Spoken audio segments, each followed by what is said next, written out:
So we'll see what happens.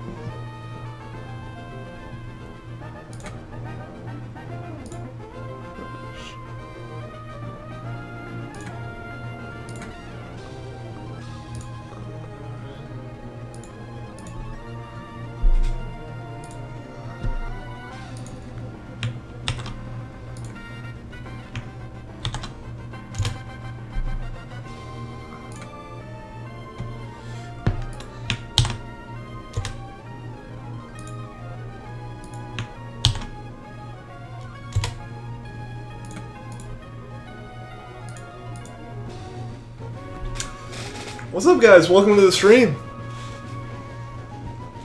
Give me a second here just to double check that everything's actually going right.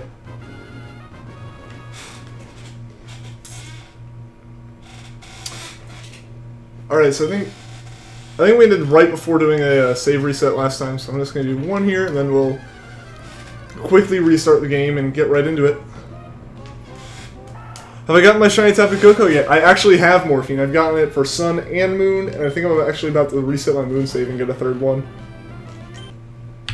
Might just do a playthrough using it as my starter as much as I can.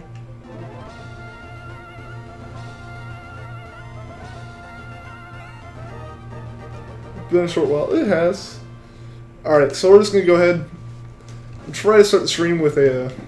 or try to get through this and start actually soft resetting as fast as we can.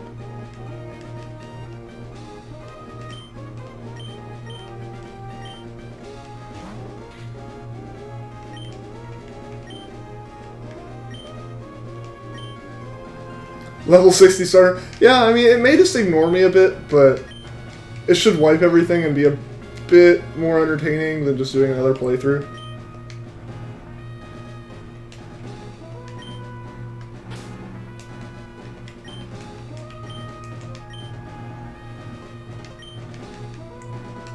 And that way, I just end up with more, which I don't really need. Guess what, Kareem?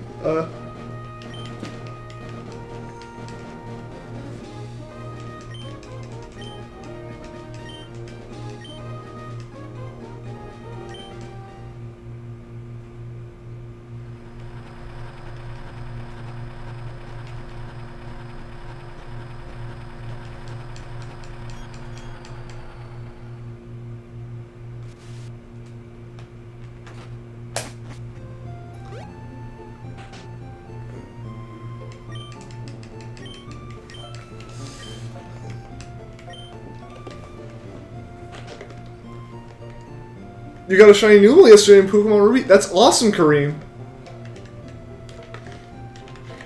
What did I... yesterday... Sorry, I'm really thirsty. I just woke up from like a really short nap, and I was like super dehydrated. Yeah, last shiny I caught was a shiny Dratini in Pokemon Sun. We had a Numel, and especially in like Ruby, that's awesome. What's up, Andrea? Welcome to the stream.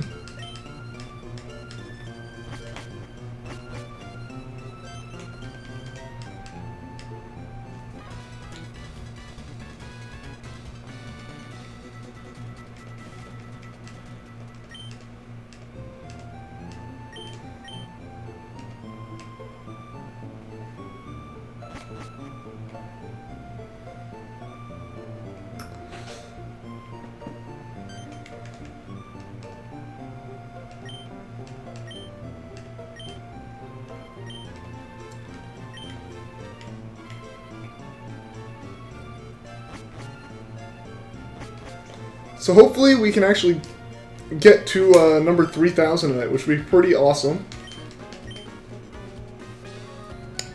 2702 is your guess still. Alright, Kareem. Once we get through this, once we get through all this, we'll be back to soft resetting and hopefully get to 3,000 pretty quickly here. Or get the shiny. You know, I'm really hoping that we get the shiny tonight. Like, obviously, in the long run, like I've said, you know, I'm totally prepared for this thing to go into the tens of thousands. But if we could get it before 8,000, it would be like kind of cool, just feeling like we beat the odds in a sense. Alright. Make sure I save so I don't have to do that twice right at the beginning of the stream, which would be kind of awesome, or awful. Not awesome, the exact opposite of that, in fact.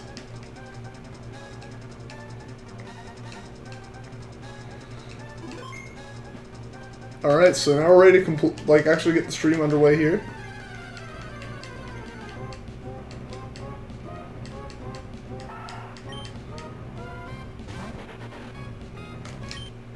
Alright, so we'll see. We'll see, Kareem. 2702 right now.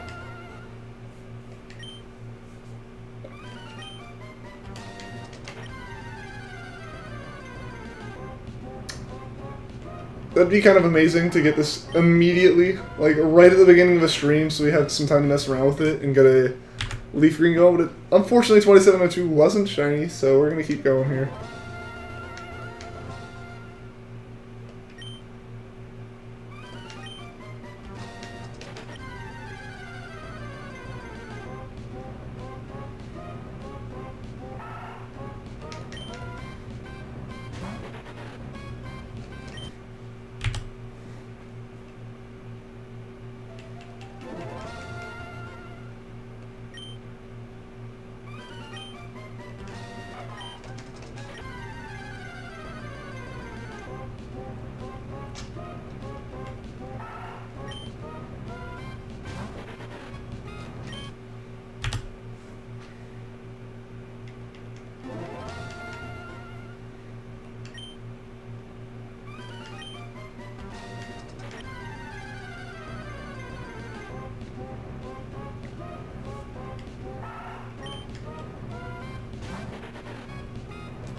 Grungy Games, how am I recording this? I have, what I have is I have a GameCube with a Game Boy player in it, and that's what the cartridge is in, and then I'm using just a cheap, like, component to USB capture card to capture the footage to my PC. And then I'm streaming with OBS.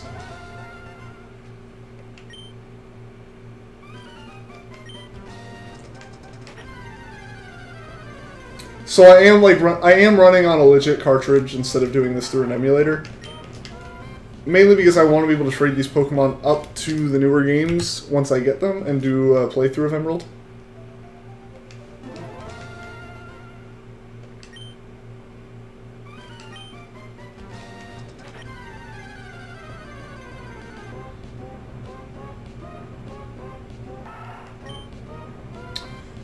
You use OBS 2 and you love it? Yeah, I actually found out that there are multiple versions of OBS. Like, originally I was using, I guess, just regular OBS or something, and there's this OBS Studio, which allows a few more plugins to be used more easily, which is how I do, like, my little subscriber notification thing. It seems to be a little bit more, like, resource heavy on my computer. I notice it when I start it up, but it also gives me a bit bigger of a layout, and I like it a little bit more. What's up, Brad? Welcome to the stream.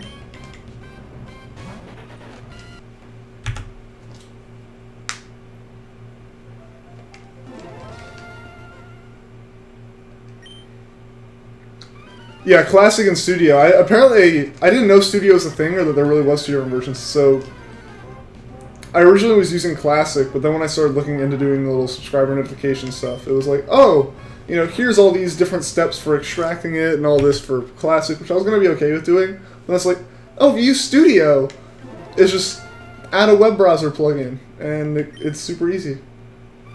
So I ended up just downloading Studio. And aside from weird stutters I get if I'm like doing something else on the side while it boots up, it seems to be a lot better for me.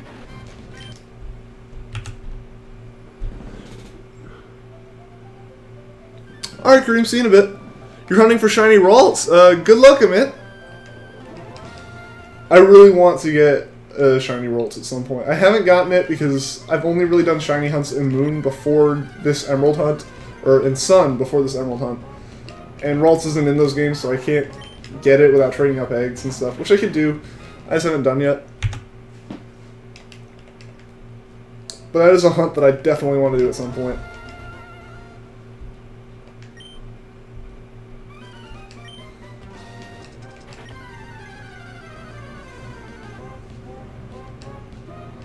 More than 120 eggs? Yeah, that's what I expect, honestly, with how...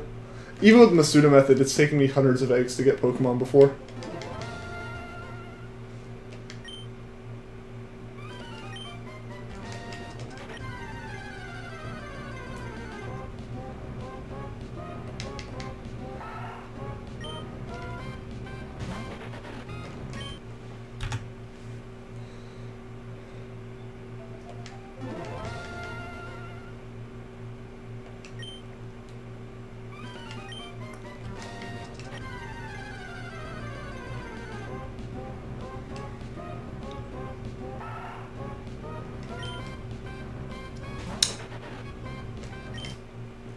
Oh no, Grungy, you've gotten up to 809 encounters in that chain. That's kind of brutal. And I've had chains in Sun go up to, like I said, like my longest chain before doing this was a Young Goose, which took 1600. But man, I always thought that like Pokeradar or Dexnab chains and Oras were better odds in the long run, at least. Man, that's a long chain right there. Oh wait, no, I just realized you're going for Mudkip. I'm stupid. I don't know why, but I just immediately thought wild Pokemon. Ronaldo, I do remember you. Yeah, but it didn't even click on my mind that you said Mudkip. I feel stupid now. I guess I thought like Lotad or something. I was like, oh yeah, you know, chaining's easy, and then I remembered, yeah, soft resetting. That's my bad. Yeah, you do have better odds there though. You still have like 1 in 4,096 instead of my 1 in 8,192.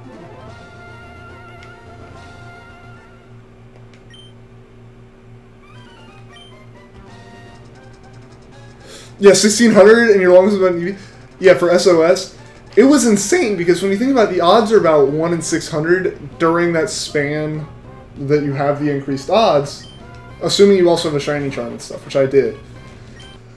And it was kind of insane. Like, most of my chains, I've had a couple go over 1,000, but not that many. Not that many, which I guess is kind of acceptable when I've caught 92, 93 at this point. So, it happens. And thankfully the game did, like, forgive me a bit in the end with... Because I'm trying to do a living dex in Sun. So I caught the one Young Goose, and I need to catch another one to get a Gumshoes. And I was just like, oh, please don't be this bad again. And I got it in, I think... The chain, I think the exact number was like 32, but I know it was no higher than 40. I'm sorry for that, if there was a fly.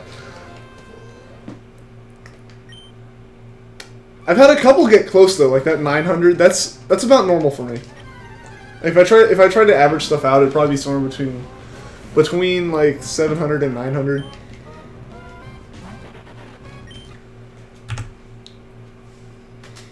I think a Rattata and that Young Goose went over 1,000, and that's it.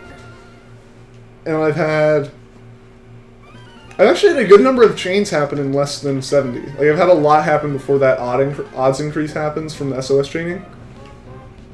Welcome back, overleveled Glysaur.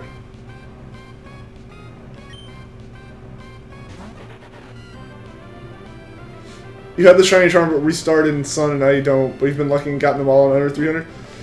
Yeah, I mean, it's just all luck, and I mean, you've got a good odd increase from just SOS chaining in the first place, because the odds are lower in that game at 1 in 4,000, as well as, you know, once you hit the chain, it gets a little bit easier.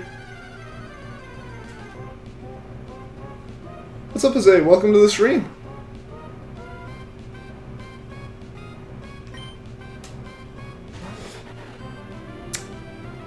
I'm still looking for Treecko. I should try Mudkip. I want to get Treecko, though. Like, at this point, at this point, I've put so much time into it that I really want to get Treecko. And I want to get Treecko from the start because it's my favorite Hoenn starter.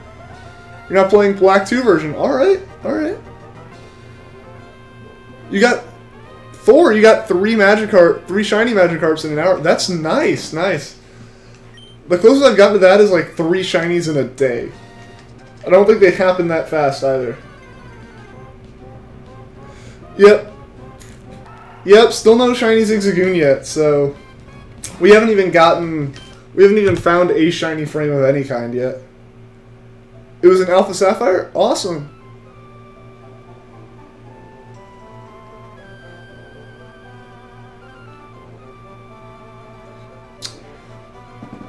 Thank you. Yeah, I'm playing the older games. I do want to play. I know you just said you appreciate people playing the older games, and I like playing them too. I do want to play the new ones, but and honestly, the only reason I'm not is because I don't have a capture card for 3DS games. And yeah, I kind of want to have a hunt in an older game with full odds and like 1 in 8,000 odds on top of that.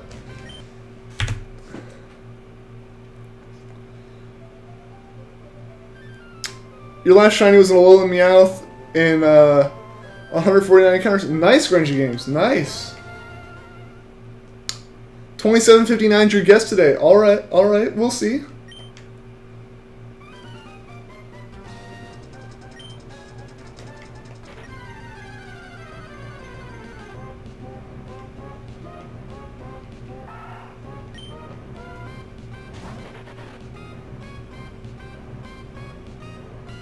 Do I know about Emerald's Broken Energy? Yes, I do. And, you know, like a lot of people say, oh, like, what if you get a shiny Zigzagoon? It's actually a good thing with Emerald, and, you know, to counteract the RNG thing, I've been resetting my save about every 50 soft resets.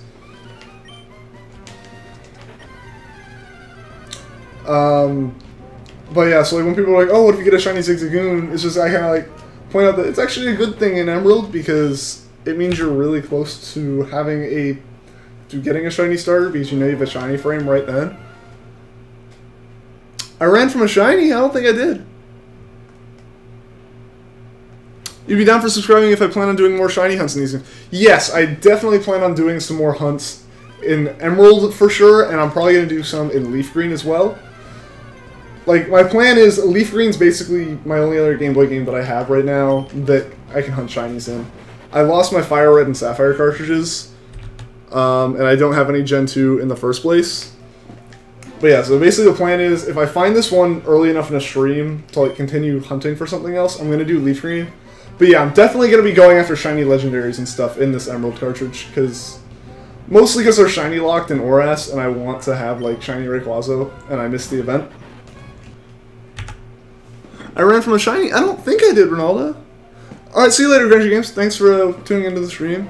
You haven't found a shiny Zigzagoon either? That's alright, Spammer. I mean, it's like 50-50 if you find that or the starter first, so.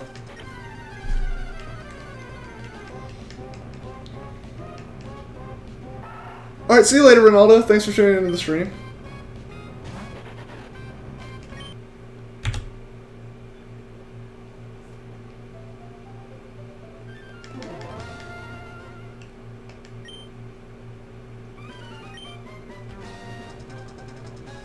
You have both Soul Silver and Heart Gold, so you wish you could give me one.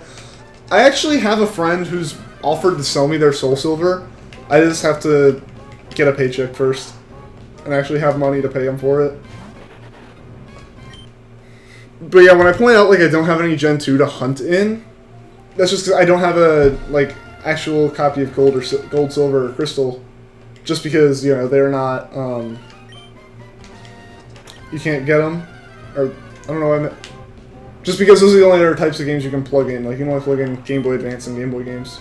I don't know why I was about to say, like, you can't get them in something, and, like, you can't get the cartridges anymore. I don't know where I was going with that. I'm a little bit tired today, guys. Sorry about that.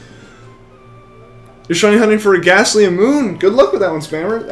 That's actually really hard, in my opinion, because I've only hunted for a... Alright, 666 Lacrimé, thank you for the sub. Yeah, because ghost types in Sun or shiny hunting in general for ghost types, in my opinion, is really hard, especially Sun and Moon. Because false swipe, like I rely heavily on false swipe. You got so done about hunting Treecko. I get you, I get you. That's why I only do this one, like, on stream. Off stream, I have my copy of Sun, and I've been hunting some things. Over the past couple of weeks, I've been hunting pretty slow over the summer with my job and everything. But I've caught 3 Dratinis, or 2 Dratinis and a Dragonair. So I have the whole Dragonite line. Before that, I caught, I want to say the thing before that was 2 Munchlaxes. And now I'm going after a Shelter, and I think after that I'm actually going to take a break from shiny hunting on my 3DS and do another playthrough of Moon, because I need to complete my, like, living decks, just not even my shiny living decks. I need 2 more Cosmogs and a type Null. So I have to do at least 2 more playthroughs to get those. And then I want to get shiny type Nulls, which is going to be another playthrough on top of those. Am I doing any playthroughs at all, or just into shiny hunting? I'm mostly into shiny hunting, but a couple of people have been asking me to try doing, like, a shiny badge quest using Emerald. So I think what I'd end up doing in that case is streaming all of my hunts, because those really lend themselves more to streaming, just because otherwise I just have to sit here and record soft resetting over and over again, or just running around in grass without much to talk about. But I'm gonna, like, actually pre-record and, like, edit and stuff a Let's Play for whenever I do, like, battles with the rivals or do gym battles and all that stuff. So I'm gonna see how that goes with this, because I've never actually, like, recorded a Let's Play or anything before, so we'll see how it goes. It'll be a fun little experiment. And if that goes well, I may do the same thing with Leaf Green, just because I have a cartridge of that.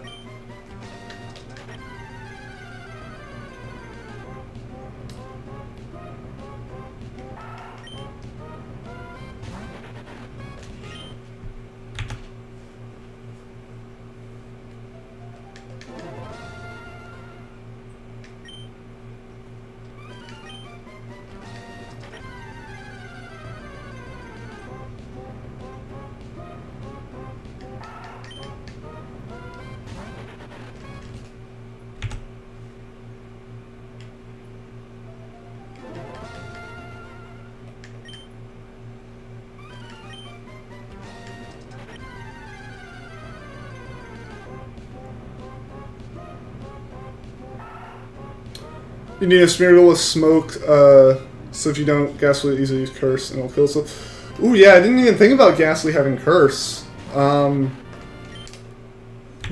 only Ghost type I've actually chained for so far is a Sandygast, and for that I just used Foresight.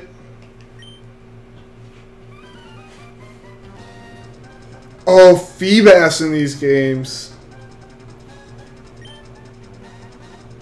Yeah, my Milotic's your favorite. Yeah, that's why in Sun, I got it in Sun, and I really like it. Milotic's like my favorite shiny too, just because I love the color scheme of it. But yeah, hunting for a Feebas in this game would just... I don't even know if I'd be willing to do it, honestly. Thank you for the sub, Pro Gamer! And thank you for the luck. Definitely gonna need it with these 1 in 8,000 odds here. Yeah, Pro Gamer, thank you for the sub. Oh yeah, like Brad said, I do try to keep the chat PG. Most of the time, like I'm okay with things like, I think your message was okay in my opinion, but just like, in general, like excessive profanity or anything's not really accepted. Just for anyone who's new and hasn't been on when I mentioned it before. What's up, Hamza? Welcome back to the stream. So your vote is 2852. All right, Spammer, we'll see. I showed us my last shine. What should I do on the last shine for the game? Yeah. Thanks for respecting the rules. I didn't even notice it when I read through it. Like, for the most part, it's just a way for me to like prevent spam, and I need to post the rules in the description. I think like that's on me. Oh, it's okay, Chase Stone. Welcome to the stream. I should, as my last shiny hunting name, what should I overlevel Glysaur? Oh, Feebas. That's what you're saying. Okay. I think that would be like That would take like an eternity though, just because there's no way to chain it, so there's no way to guarantee getting it in any of the spots. Oh, a shiny Rayquaza. I'm planning on doing that one. Yeah, see, yeah, Brad. Okay, we're on the same page there with that one. Oh, a shiny Rayquaza. Yeah, I'm definitely gonna get shiny Rayquaza, and I'm definitely gonna be going for the other two as well. For a Groudon Kyogre, because I want to get at least all the stuff that's shiny locked. Because there's no other way of getting it anymore without trading it and hoping it's not a hacked Pokemon and all that stuff.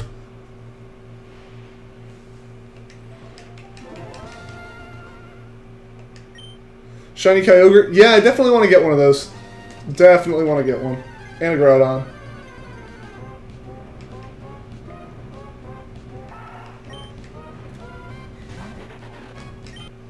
I think aside from the Poochie at the beginning of the game, those are the only 3 shiny locks.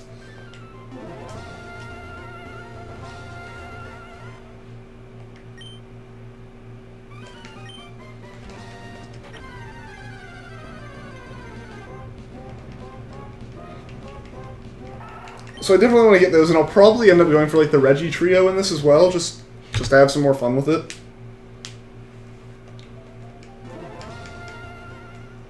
Because I'm in no rush to get any of them. I want to enjoy it and be able to like say I've caught these Pokemon in, you know, OG Emerald, you know, like full odds hunting, and actually have a bunch of Pokemon from that. Because while I don't like think there's anything, you know, bad about doing, you know, the chaining hunts and all the different ways of increasing the odds in your favor, because like that's how I've done most of my hunting. It is still it will still kind of be cool to hunt for these things with just pure luck. What's my favorite YouTube? If you meet YouTube channel, I'll probably say Random Tens for his live streams, just because those are generally. I'm flubbing on so many words right now. That's generally the channel I go to when he's streaming. I'm definitely watching him if I'm shiny hunting or anything. All right, so this is gonna be a 2750. It'll be the last one before I reset the save again. It destroyed your spirit. Yeah. Yeah, like knowing how you have to catch it, doing that and trying to do it while hunting for it as a shiny would just kind of eventually kill me inside, I feel. Alright, so I'm going to go ahead and reset the save.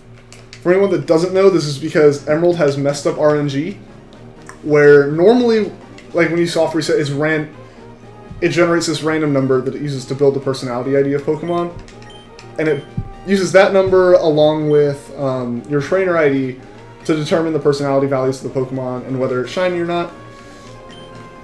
And that number is what runs through like the RNG engine. And if you put the same number through it, it gives the same number out every time, so it becomes not random. And what that can end up doing is making it where you don't have the chance of getting a shiny Pokemon for like 30 seconds in your game. You know, so like you'd have to wait 30 seconds before doing a soft reset in order to even potentially get a shiny. And that's just too much time. So what I do is I go for about 50, and then I switch to trainer ID, because the trainer ID is what is also used inside that generation. So I have to switch up the trainer ID instead of the game automatically switching up that hidden value. Just for anyone that's interested in wondering why in a soft reset stream I'm resetting my save. So if I get the Treecko in this stream, will I end it? It depends on when I get it, Chase. If I get it really, like, kind of close to the end of the stream, I'd probably call it for the night, cut the stream short by, like, 30 to 45 minutes. But if I get it and there's still, like, an hour to 2 hours left in the stream, I'm going to put in my cartridge of Leaf Green that I have, and we're going to start a hunt for a shiny Charmander in there. You remember your first Emeralds file? Spent days trying to figure out how to get in the chambers of the Reggie. Yeah, I honestly wouldn't even know those were Pokemon if it wasn't for Google. YouTube Remit? Yeah, okay, so I'm going to say Random Tens for that. You want to get a... you're going to try on getting a shiny Snivy? Go for it, Andrea.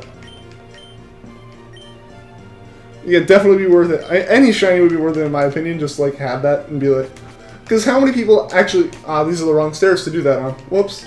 Because how many people like actually have shinies, aside from maybe that red Gyarados from Johto? Emerson Christian, save? Yeah, I'm definitely gonna save once I get to the bag. I've messed that up, I think, twice in all of my streams so far. And that's enough for me to already be like, yeah, I'm gonna double check that I save before I actually get to the bag. And also, Emerson Christian, welcome to the stream. Did I get the shiny Tapu Koko for Mystery Gift? I did, Hamza. I actually got one in my copy of Sun and one in my copy of Moon. And I'm actually planning on trading the one from Moon to Sun and restarting my Moon and playing again with a different Tapu Koko as my starter.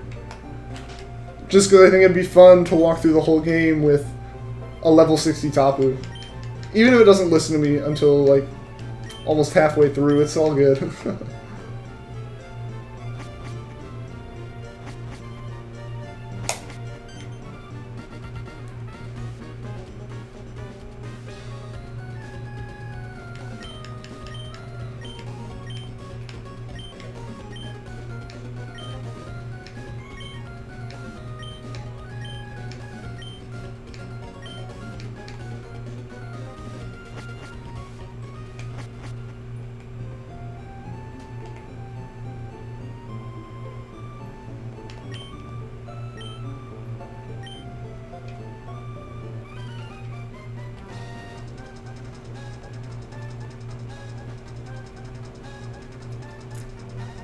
Should you go for shiny Turtwig on Platinum?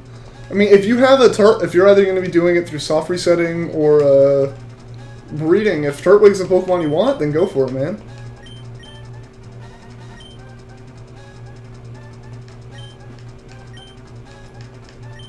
Ah, I messed up. Whoops. This is the one part where I don't forget to spam A, and I just keep spamming it when I shouldn't. You get a shiny Mudkip first try. That's awesome, Francis. If only we all could be so lucky.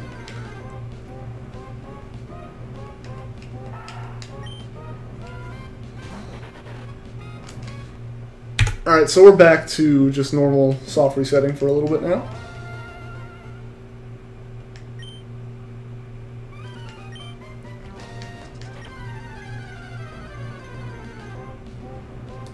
Yeah, that's crazy luck. Yeah, I mean, no matter what game you're in, if you get a starter first try, those odds are astronomical compared to almost every other method of getting a shiny. And to do it first try is ridiculous. Because I've put, like, to kind of put to me in perspective, that's basically a random encounter. And I have put 830 hours into my copy of Sun, and I've gotten 2 random encounter shinies. And that's with increased odds from a shiny charm.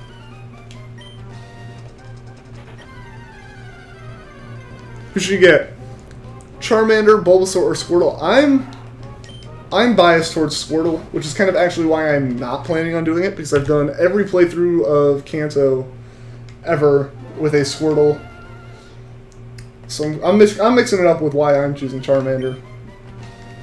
But I am personally biased towards choosing Squirtle.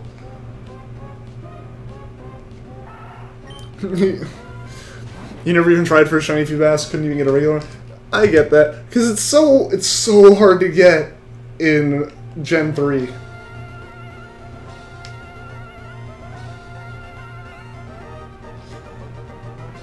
With your lucky to have a shiny Snivy in 4 years. I have felt that way on several Pokemon. Like, oh yeah, I should be able to easily get this, and then you just don't. Like, I felt like I was never going to get a shiny Rowlet. Even with Masuda method breeding. Like, it took probably like 800 eggs to get. And that took place over like the course of almost a week. Of just running around in circles hatching eggs.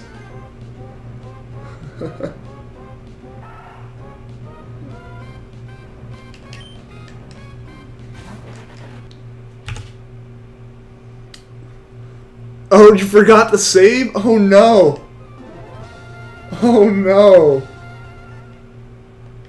That is like, as soon as I have a shiny, I'm just waiting for the instant that I can save, you know?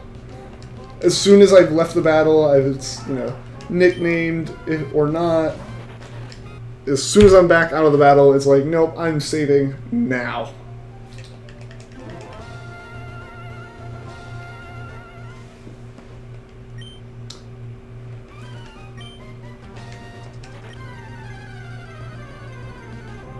Did you rage quit when yeah, I can see that. If I did that, especially with like something that lucky isn't as a random encounter like starter, I'd just be like, I'm done. I shouldn't be playing this game right now. Just go lie down and just contemplate life for a bit.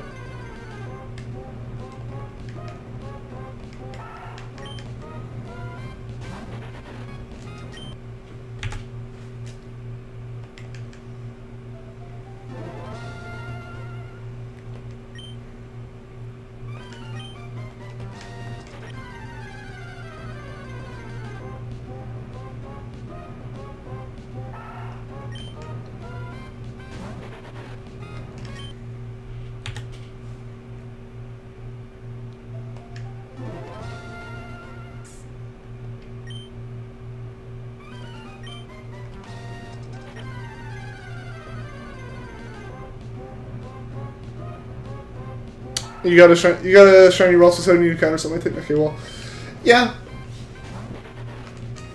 And it's just completely random. I feel like over time it eventually kind of averages out. Depending on how many shiny hunts you do, it starts to like kind of become an average of your luck. But I've had hunts where I've gone for like I said, I had that hunt that was 1600 followed immediately by a hunt that lasted 32. And that's not even counting the fact that it was a random encounter immediately after I got after that 1600 hunt. Welcome back, Kareem. Who do you pick? Who should you pick? Mudkip, Treecko, or Torchic? I personally like Mudkip and Treecko, but if you're trying to think about type effectiveness at all, Treecko is definitely the better bet, because otherwise if you pick Mudkip, your rival will pick Treecko, and then you are 4 times weak to your rival.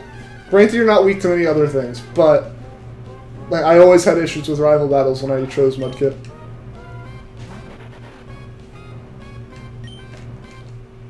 You heard I like Mudkips. I do like Mudkips. I just like Treeckos a little bit more.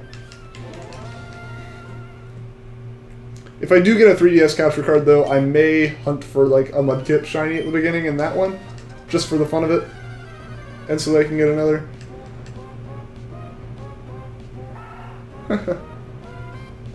Yes, how did you know? He's just psychic, man. He's got those powers. Mudkip best. I mean, I used to, when I was a kid, I chose Mudkip. That was also back when I didn't understand typing at all and tried to rush the Elite Four in Kanto with a Blastoise and a Zapdos. And shocker, that didn't work.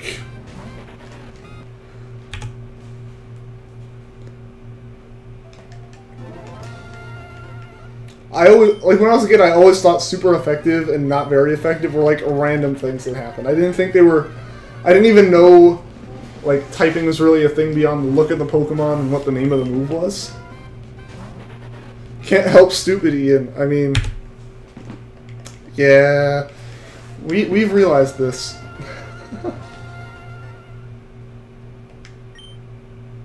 Mudkip, the true god of Pokemons.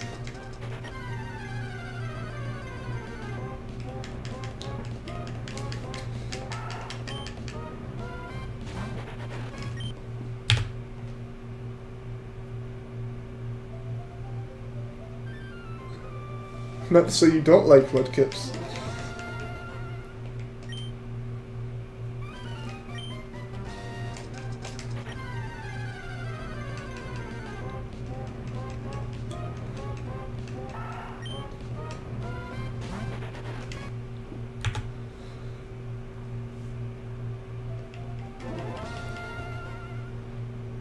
Banned man.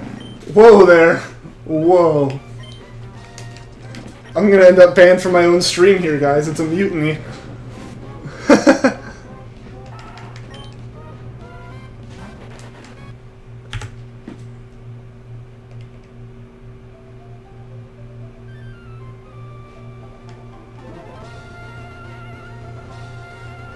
You're hunting a shiny Groudon and Ruby right now. Good luck, Blaze. Good luck. I'm really looking forward to getting to some of the legendaries in this game as well.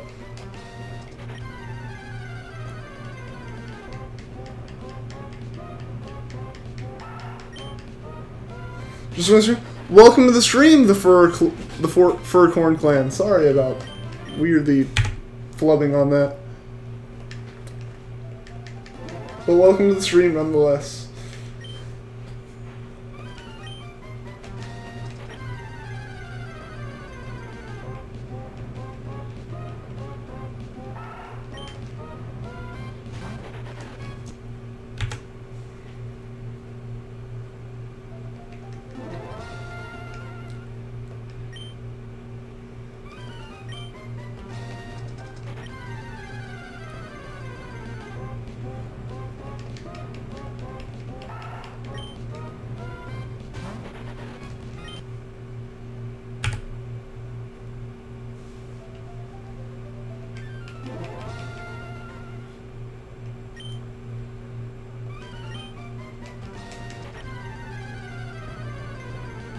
Don't add in fairy types either.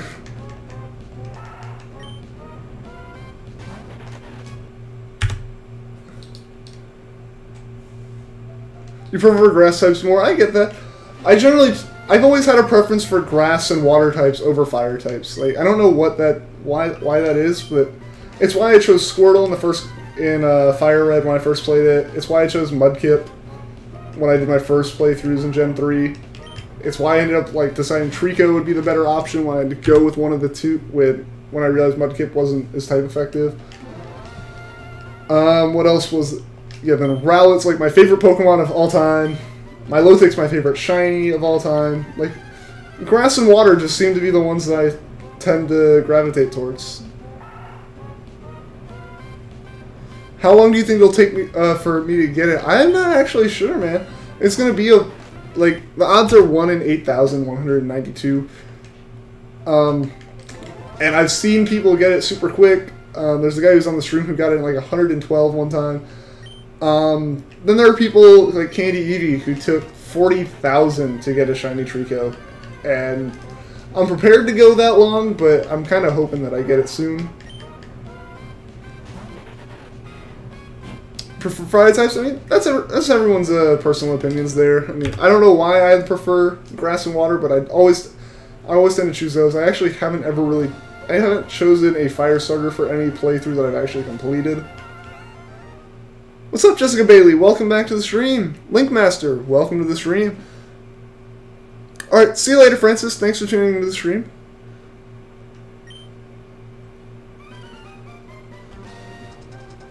Do I like shiny Luxray? I can't actually think of what that one looks like off the top of my head, and I know I don't have one.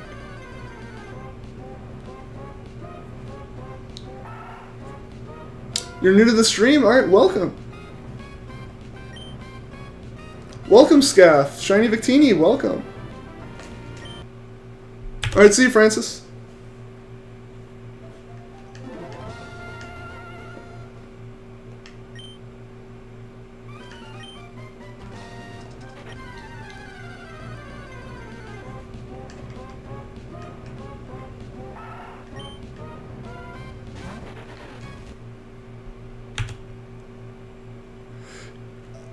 Yeah, Zygarde's shiny locked from what I've heard. It would be one of the coolest ways to hunt for a Pokemon though if it wasn't shiny locked. Yeah, most of the legendaries in Sun and Moon, all the legendaries except for Type Null were shiny locked. And then Oras, it was the Weather Trio, and I'm not sure if Deoxys was as well.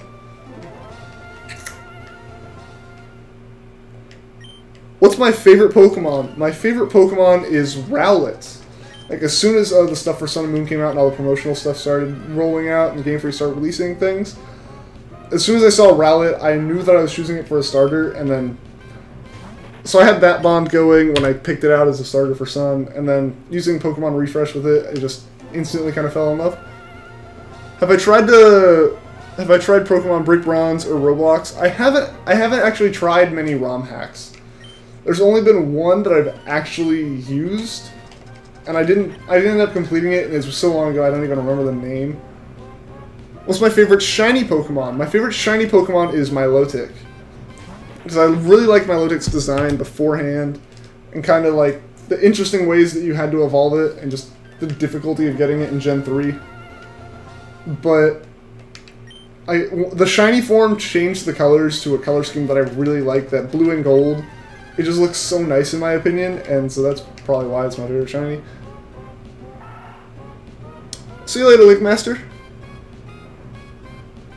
You play Mega Ruby on your 3DS a lot. Yeah, I play a Sun mostly on my 3DS. I played Alpha Sapphire a lot when I got it, but I really want to pick those back up. Like, I want to pick up Gen 6 as a whole again and try to go for a National Dex single-handedly, because you can get all the Pokemon through those 4 games.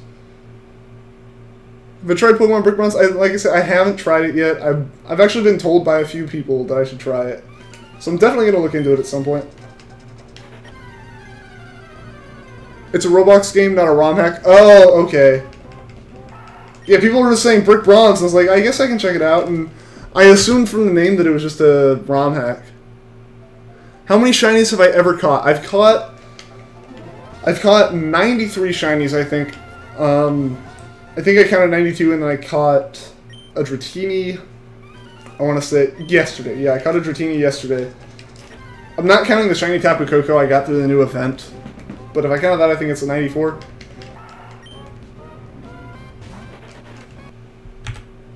I haven't caught any outside of Pokemon Sun yet, though, so this would be my first one, A, on stream, and B, in Emerald. If you get a shiny Groudon, should you Master Ball?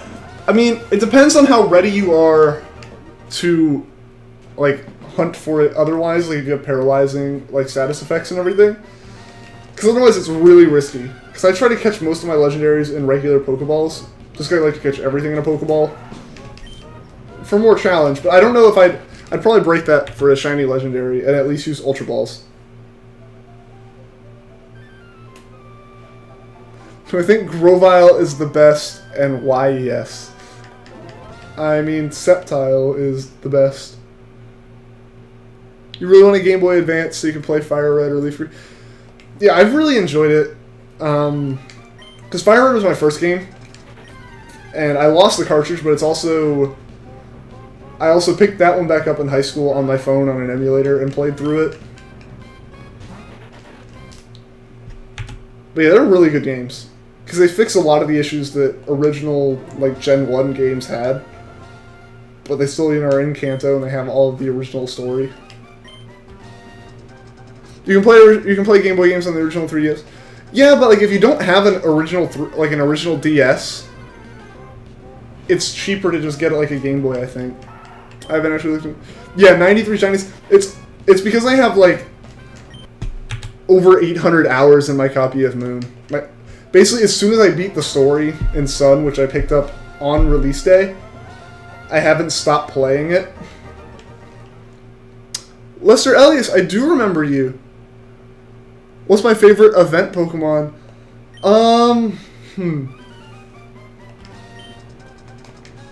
I mean, if we're just counting events and not necessarily events that I got Pokemon from, I'd probably go with Mew. Because I don't... The only 2 events that I've actually been able to participate in by knowing about them was the Hoopa events and the Tapu Koko event that's going on right now. Played any ROM hacks? If so, which was... I haven't played any ROM hacks recently enough to remember what they were. I did start one that I think was based off of Gen 5's engine, and I got a little bit into it. I don't remember why I stopped, but I stopped really early on, and I don't even remember what the name for it was. You like Mudkip the most, but I picked Torchic. I like Marstomp only because it has 1 weakness. Does it only have 1 weakness? I guess, yeah. Yeah, I think that's what everyone says. It's super strong because it only has 1 weakness, but it has a massive weakness to grass, is my issue with it. Which, when you pick it, means that your rival picks grass. And so any rival battle you're not prepared for, you get screwed. Welcome back, Francis! No shiny yet, unfortunately. Yeah, but I've been prepared to go for a long time for this one. We're still well in the range of considering it beating the odds when we get it. Your first shiny is a male Ralts, and it teleports. Oh no, Scaff! Oh man, that's why I'm terrified of like running into a shiny Abra or a Ralts. And why I'm just, in general, terrified of running into a shiny when I'm not actively trying to find shinies. Because it's really easy once you have a team that's built around, you know, things like Arena Trap or Mean Look and stuff, and then False Swipe and status moves. It makes it a lot easier and a lot less nerve-wracking. But just running into a shiny Ralts, I'd be like, oh crap. Especially if I ran into it right at the beginning of a game when all I have is a starter.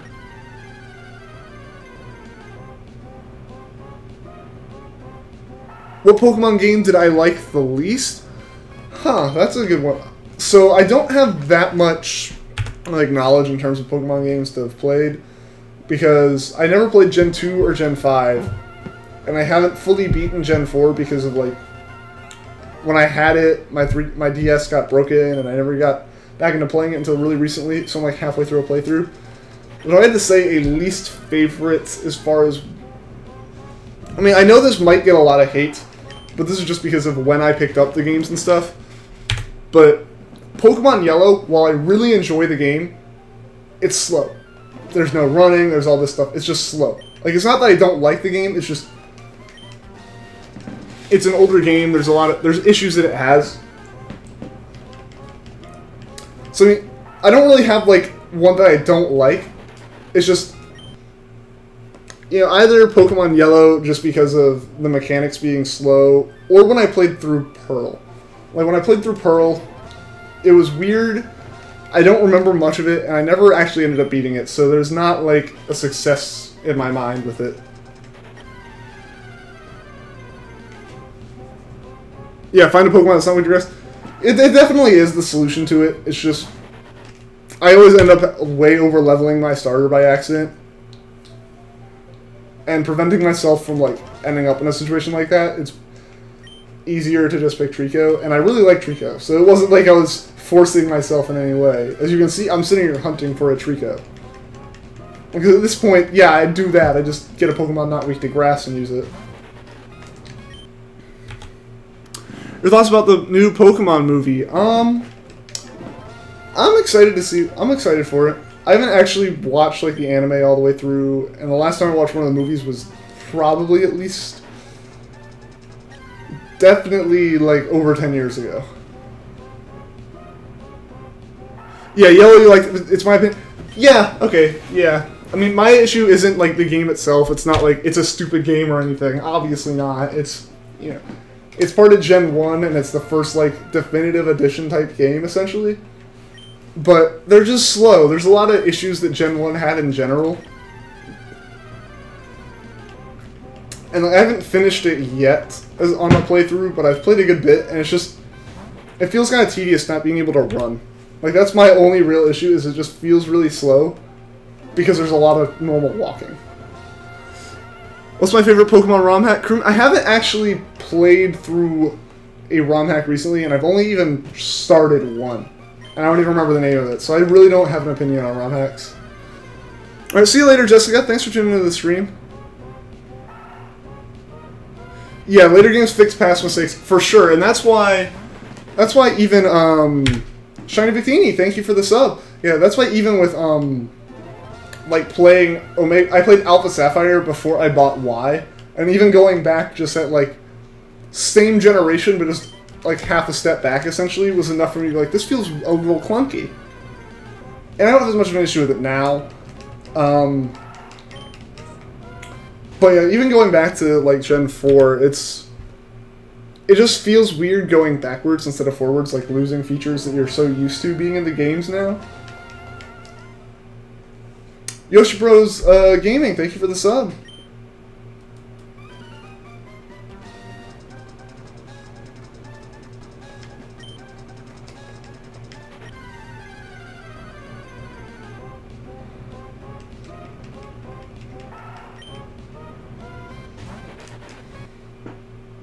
I just realized I went through 2800, so I need to reset the save now.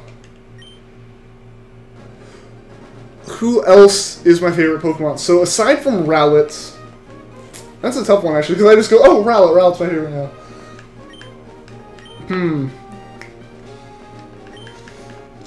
I'm just gonna say favorite Pokemon outside of Gen 7.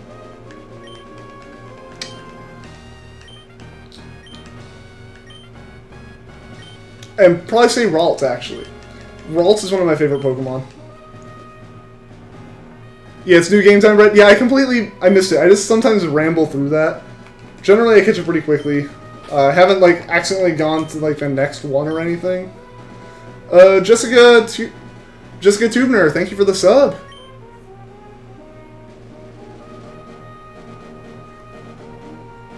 What do you think is easier, getting a shiny starter or a grass shiny? Well, I've had issues with getting grass shinies, or with grass shiny starters. Like Rowlet took forever. I mean, shiny starters are probably the hardest. Unless you mean, like, I'm assuming you actually mean, like, catching one in the grass versus catching one as a starter. I'm gonna say catching one randomly in the wild is the hardest thing. Because at least with this, I can force encountering a certain Pokemon, and I can do it really fast and guarantee I'm getting a Pokemon. Why do I reset the save? I reset the save because Emerald has broken RNG. Most games, when you soft reset, there's a hidden number that's basically the seed for the random number generation. And normally when you soft reset, that number is random. Like, either it takes the last value it was before you soft reset, or it just creates a random value. But Emerald doesn't do that. It starts over with the same number every time, and it uses that number and your trainer ID to determine what a Pokemon's personality value is, which that in turn determines IVs, nature, gender, and if it's shiny or not. And because that number isn't random, that same number gets put through the RNG every time you start the game, and every frame it changes, but because it's the same number at the start, it's the same number at every frame every time. Which means you could potentially end up in an unfortunate situation where you don't have a shiny frame in like the first 30 seconds of the game or something. Which means in order to get a shiny, you have to wait at least 30 seconds to encounter before soft resetting, which would just take too long. So instead, because you can't change that one random hidden number, you change your trainer ID by restarting the save. And hopefully you get a shiny frame early enough that way. Your first starter Pokemon ever was Mudkip. That's awesome. That was, I was reading chat instead of looking if I was going to walk through the door or not. Yeah, that's cool. My first one in Hoenn was Mudkip, and it was my second starter ever, next to Squirtle in Fire Red. How do I soft reset, Mr. Rumble? So, on a Game Boy Advance, it would be A, B, start, and select.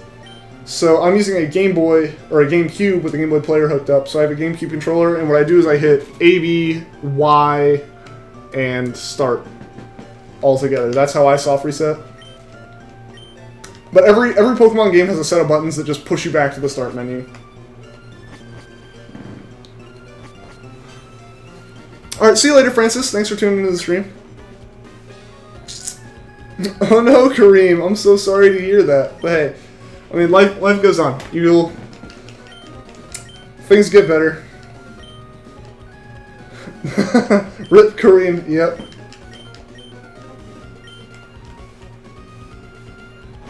Thank you, Jessica. You wish they had an option for more save files in Omega Ruby. I would show you how to Mudkip with it. Honestly, I think that's part of it. I think it's the fact that people would start multiple saves and get multiple starters on a cartridge. Instead of going out and, like, half the reason I bought Moon was because I wanted to be able to get the other starters. Like, to be honest, that's why I did it. But if I had multiple saves, I wouldn't have done that. So I think Game Freak's doing it from a, like, selling more game standpoint. But from what I've seen, if they put I missed the button. My bad. I spammed through this one section when I shouldn't. But I think once they move the games to the Switch, they'll have multiple saves. I think that is kind of an inevitability.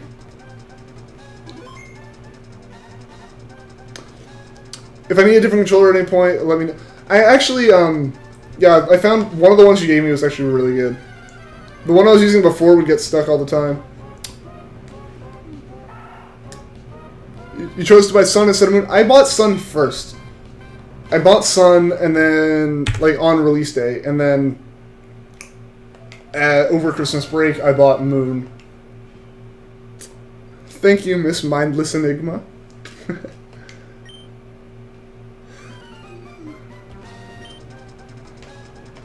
GTS is how you got all 801. Yeah, I mean, I can do that, but I prefer to catch my own Pokemon, and if I tried to do that with shinies, which would be the bigger thing for me, is there's a real big risk that they're just hacked Pokemon. Well, now 802. Yeah. Welcome back, Linkmaster.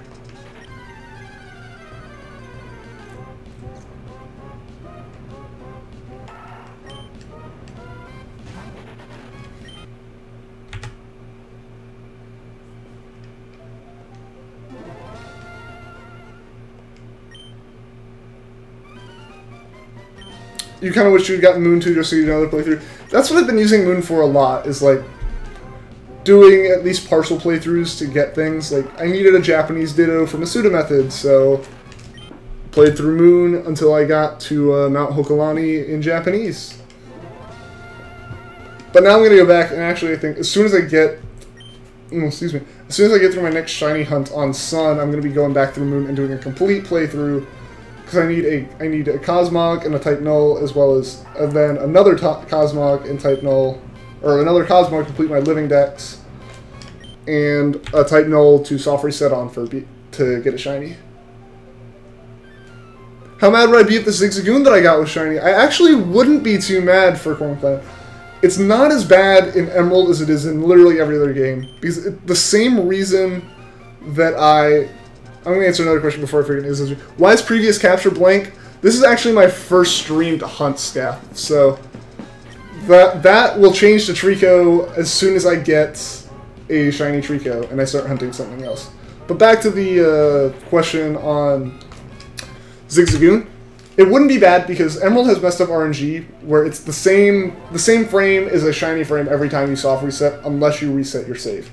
So if I get a shiny Zigzagoon, it means I'm really close to getting a shiny Treecko. I just have to change my input timing a little bit and hopefully get the Treecko a bit faster. The impossible shiny Zigzagoon.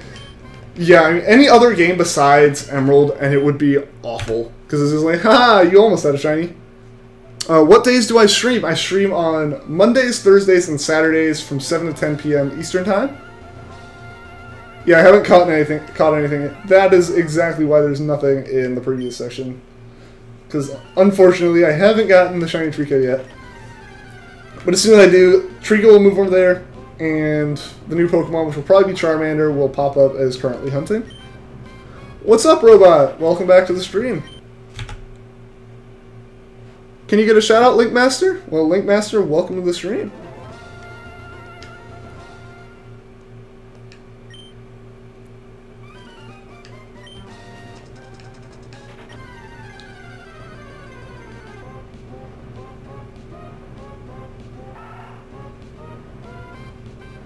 Alright, see you later, Yoshi Bros. Thanks for tuning into the stream. Can't you watch while charging? I mean, depending on the charging situation, maybe.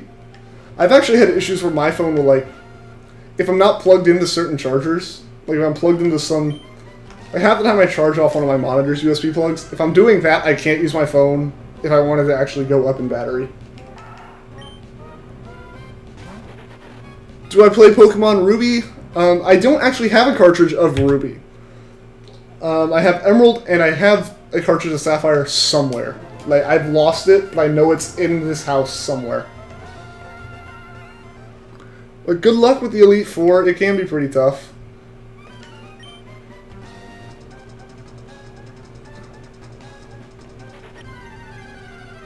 It's dead, yeah.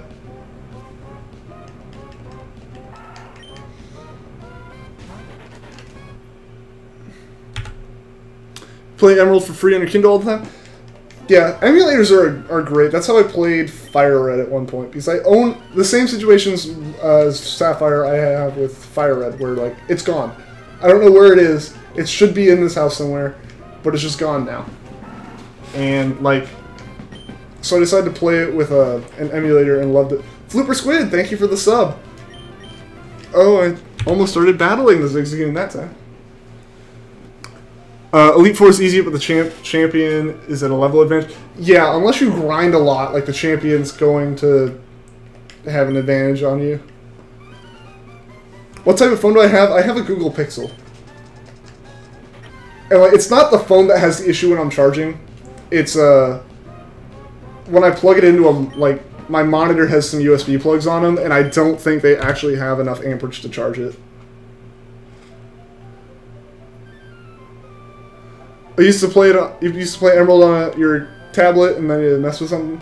Yeah, we actually there's someone who tunes into the streams a lot. Shadow Assassin. He had an Emerald save on an emulator, and it corrupted a couple days ago, and he lost a shiny Combuskin, I think. So yeah, that's why backup saves if you can. Especially when they aren't on an original cartridge. Is that a bike in the background? It is. It's actually, it's my road bike, and it's hooked up to like a stationary trainer. And when I'm not using it, I just store it back there because otherwise it takes up way too much room in the basement here.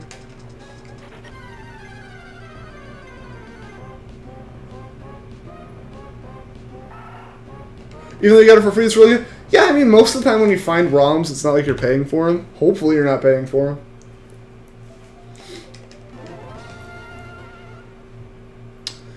Richard Gamer, welcome to the stream.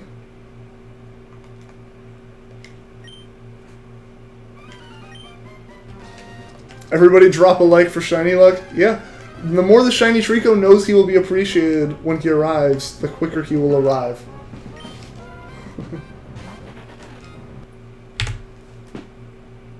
And it's for anyone who's new to the streams and is interested in chatting outside of the streams as well. There's a link to a Discord in the description. And if you don't know what Discord is, it's basically like a mixture of Skype and like a group message app. And like you can have a whole bunch of people, like you can add a whole bunch of people and everyone can join a voice chat. There's like a bunch of different channels that you can have in your text chats and stuff. And it's just all around fun, you know. Lets us talk outside of the stream as well. And so we have more than just like 9 hours a week. And Brad, if you could, you should be able to drop the Discord link into the chat as well for anyone who's interested. No luck yet, James. We're still going for this Treecko. Alright, see you later, Linkmaster. You have a Discord, your name's Turk. Alright, Scaff, well you should, there's an invite in the description, it's open to anyone.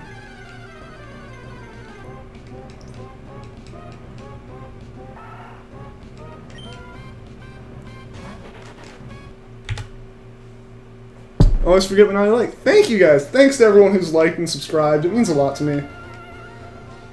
And I think, you know, the more you like it, the more YouTube will recommend it to people, and more people can join in and chat with us. Turd is a pretty crappy name. I do agree, Squid. What will be the next shiny I'm hunting? So, the next shiny I hunt will probably be a Charmander in Leaf Green. And depending on when we get this Treecko, I may end up starting that hunt at the end of whatever stream that is, just depending on how much time's left. I don't know what I'll do from there, though. I think the plan is for an Emerald to do a Shiny Badge quest, which means there'll be more Shiny hunts in Emerald, for sure. And I'm definitely going to be going after as many Legendaries as I can in Emerald, and shiny hunting for them, either through soft resetting or running away, or runaways, just depends. We'll see when we get there. It's Turg, not Turd. Major distinction there. Whoops.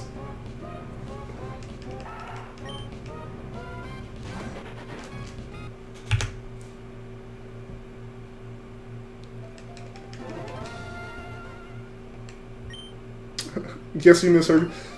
I may have said turd, to be honest. But yeah, I don't know how well... Yeah, I don't know if the audio is like clear or not. I hope I pronounced it right. Welcome back, Blaze Clutch. I'm flubbing a lot tonight, guys.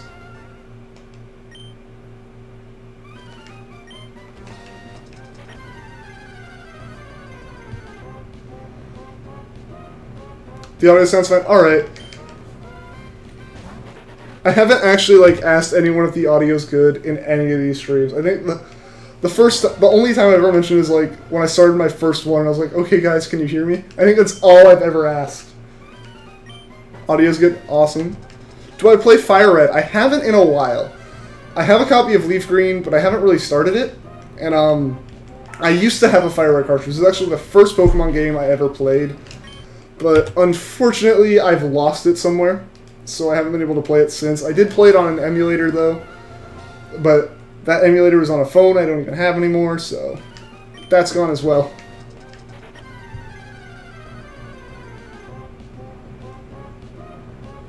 Send your best anime screenshots.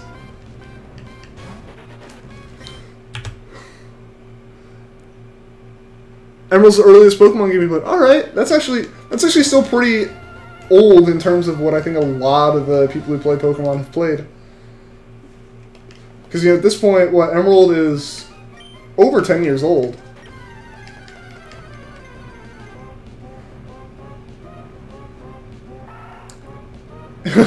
Yeah, you can just go on your PC. Yeah, that works as well, Yosh bro.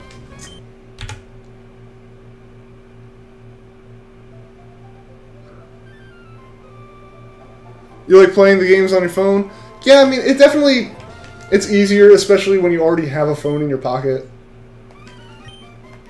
And the Delta emulator, or what used to be GBA for iOS, was the one that I used to use, and it was so nice. Like, I haven't actually found one on Android that I like, just because of how much I liked the one on my iPhone.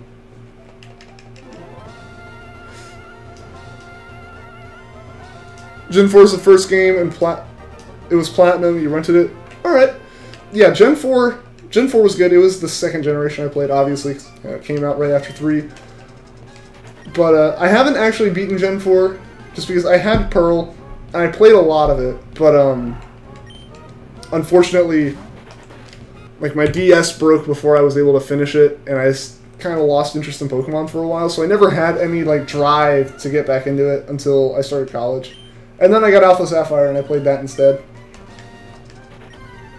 Do I like Duskull or Dusclops? I mean, I like every Pokemon. I definitely, like, I like Duskull more than Dusclops. Just in terms of, like, looks. Most of my opinions on Pokemon are completely based on the visuals of them, because I don't have much opinion in terms of, like, competitive stuff, because I've never really done competitive. I do mostly collecting. Isn't Ruby, Sapphire, and Emerald the 3rd gen? Yes, it is.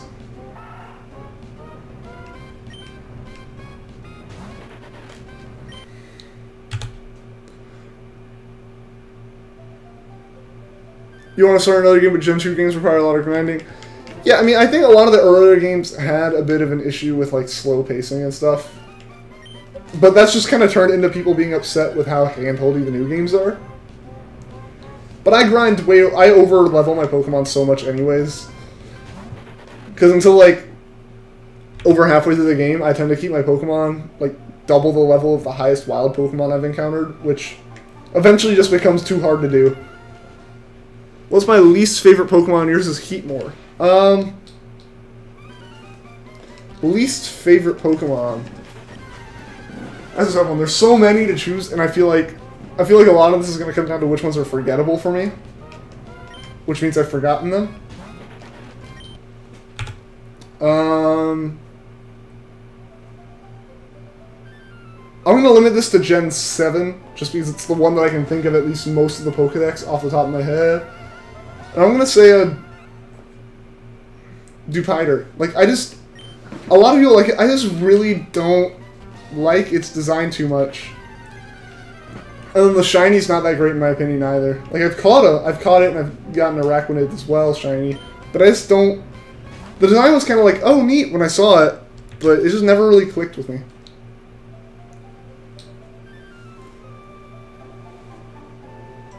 You think we should reset your Omega Ruby save and start a new run? I mean, that's up to you. It's born with nothing to do. I mean, if you've beaten everything, if you can move all of that to a different place like Pokebank or something and then go back and do it again, I'd say go for it. I just don't know how I personally feel about losing all the progress unless I just really want to do it all over again. Mobile streaming chat feels broken. It won't load the messages. That's interesting. I've never actually watched many streams on mobile. Most of the time I have a PC near me when I'm trying to watch a stream. What's my least favorite starter Pokemon? I'm going to limit this to the games I played. Well, I guess I don't really have to limit anything. I'm going to remove Gen 5 from this just because I haven't played Gen 5 at all. So I don't really have an opinion on those. Least favorite starter.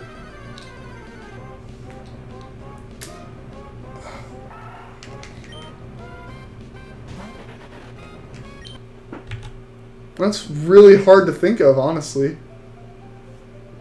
I'm probably going to go with... I might get hate this, but I'm probably going to go with Turtwig. I don't know, I didn't like it when I reset before I even went for the... Oh, I'm stupid. Oh, bag, soft reset. Yeah, so, like, I didn't really like Turtwig too much. Or not really many of the evolutions afterwards. Like, that's just... I'm probably weird with that, but that's my opinion on that one. Welcome back, Andrea! What shiny legendaries have I caught? I haven't caught any shiny legendaries unless you count the Tapu Koko event that's going on right now. Because I got into shiny hunting in Gen 7, which in that game pretty much every shiny legendary is locked, or shiny locked, except Type Null. Which I haven't gone for because I just needed one for the Pokedex in the first place.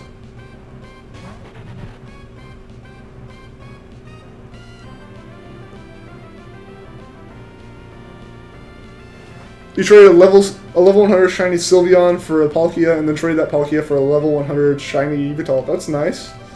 It's a pretty good step up there. Have I ever caught a shiny Mudkip? I have not, Link Master. You want to show me? I would like one too. But, right now I want to go for Treecko. I might go for a shiny Mudkip later on in Oras or something. I'd like to get a 3DS capture card and be able to, like, stream that kind of stuff as well, but...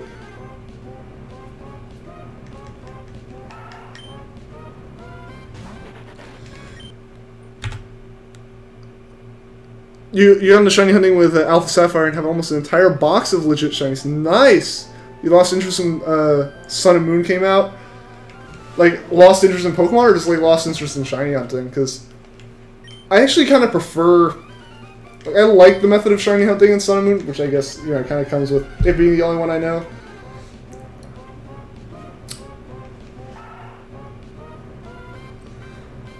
I think the video quality is very good. Thank you, Scaff. I appreciate that.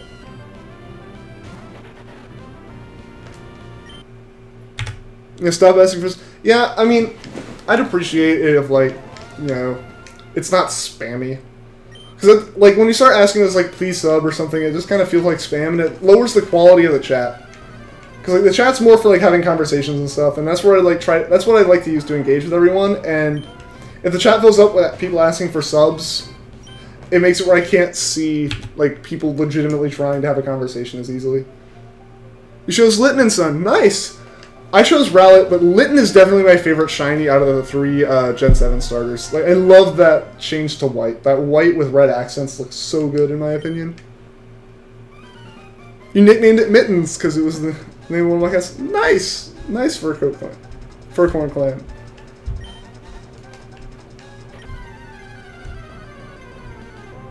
Why did Sun and Moon go to Disney XD and not Cartoon? I don't know. That's all contract stuff, and... Yeah. Have you ever played a Pokemon hack or fan game? I have not, Jessica. I started one at some point. Oh, I guess, you know, this isn't just ROM hacks. I have started Pokemon Uranium. I haven't played much. Mars, thank you for the sub.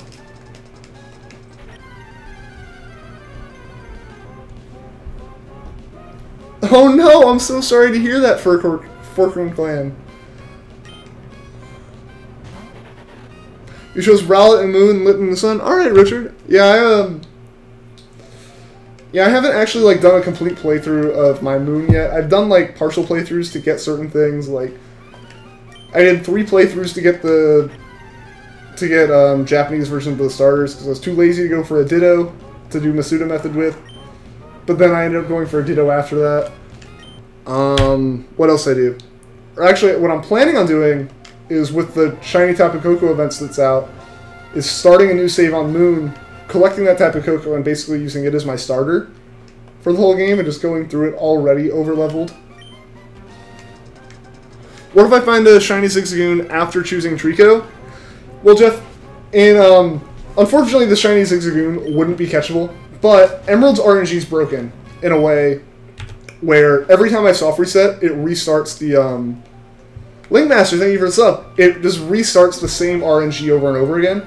So if I get a Shiny Zigzagoon, I just have to change my input timing a bit, and I can get a Shiny Treecko.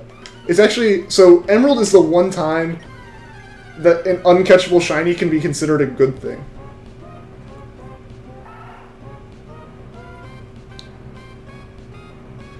Renaming it to John Cena, but then you wouldn't be able to see it.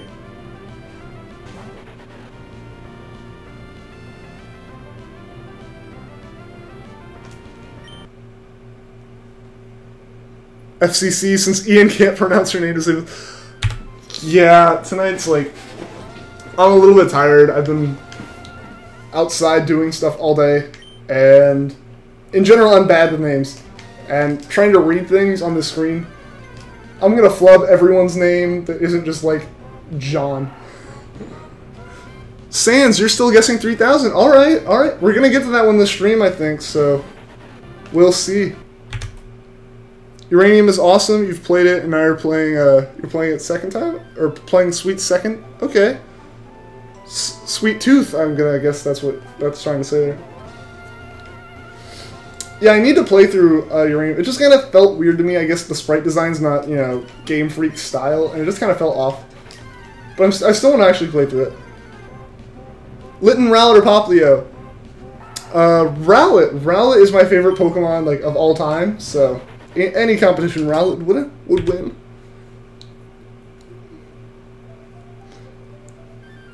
Is what everyday, Scaff? Don't worry, every live streamer mispronounces it. I feel like I get it eventually. It's just with constantly talking, I'm generally like a quiet person off stream, and like just talking a lot, I start flubbing more and more words.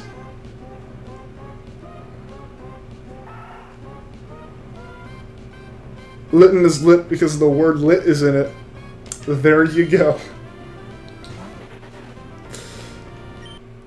Rowlet memes. All the Rowlet memes.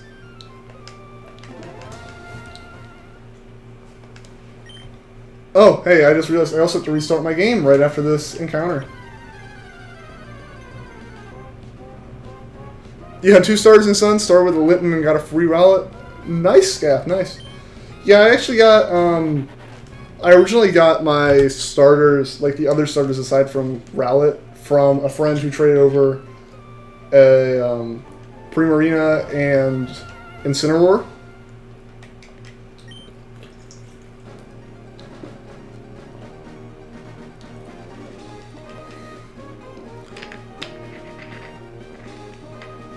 You don't like Sun and Moon, the starters seem weird and they don't evolve. They do evolve, though. Alright, thank you, Queen of the Castles. You're saying 303, 3003? We'll see. We will see. 2891, alright. Alright, we'll see. We're getting pretty close to that. We're actually really... I think we're going to hit 3,000 tonight, guys.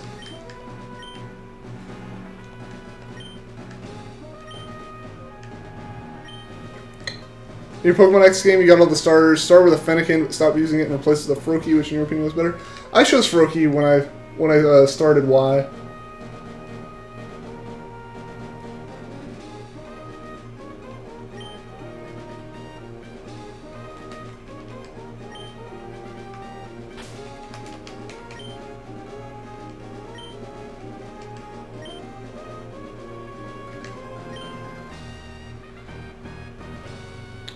$28.88, we'll see, Blaze. We're really close to that one.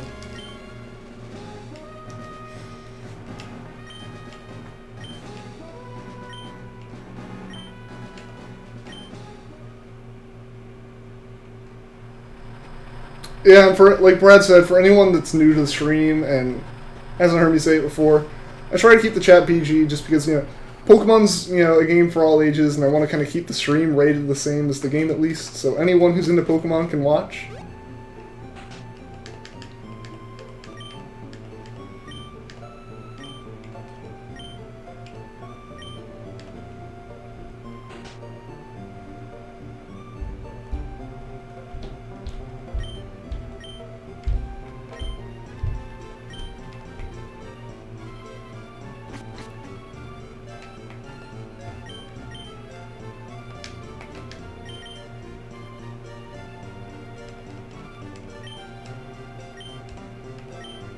I always set the clock to just default time, and I really need... I'm like, oh, I'll come back and set it to properly later, and I know I never will, and there'll be like some time-based thing, and I'll be like, why isn't this right? It's supposed to happen in the day, what's going on? And it's, you know, gonna be because the game thinks it's like midnight.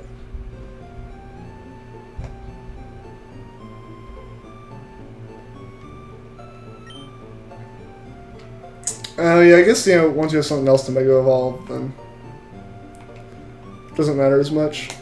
The only Pokemon I ever really Mega Evolved in ORAS was my Shiny Sceptile. Or not my Shiny, just my Sceptile. I don't have a Shiny Sceptile yet.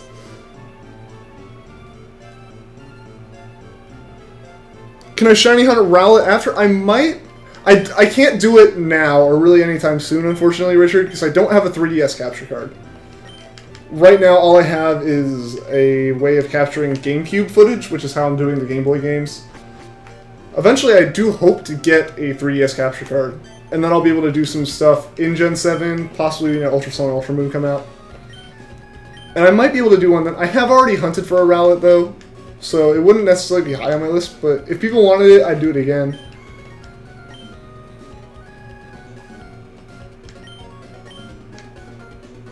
If I find the Shiny Treecko, keep doing Shiny Hunts on stream. I definitely will, Andrea.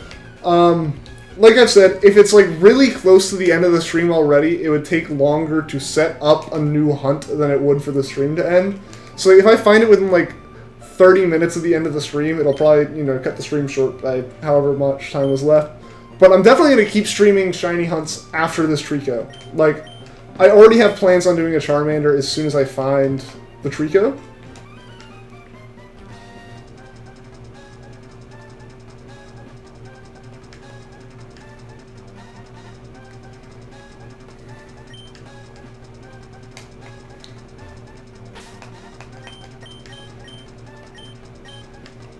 Alright, let's make sure let's try not to... Ah, I did it again! I even said I wasn't going to do it. And it went silent, it was focusing. I keep expecting there to be like one more click before that menu pops up. Charmander, yeah. Yeah, so like, the options were going to be a Bulbasaur or a Charmander, and the chat seemed, at the time of deciding this, overwhelmingly in favor of a Charmander. Because I've done most of my playthroughs of Kanto with a Squirtle, so I just wanted to do something different this time.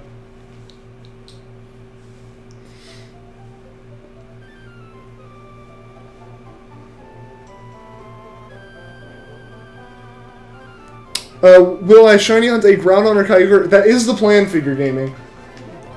So, as soon as I finish, like, these hunts, I'm going to start doing a playthrough of Emerald using this save.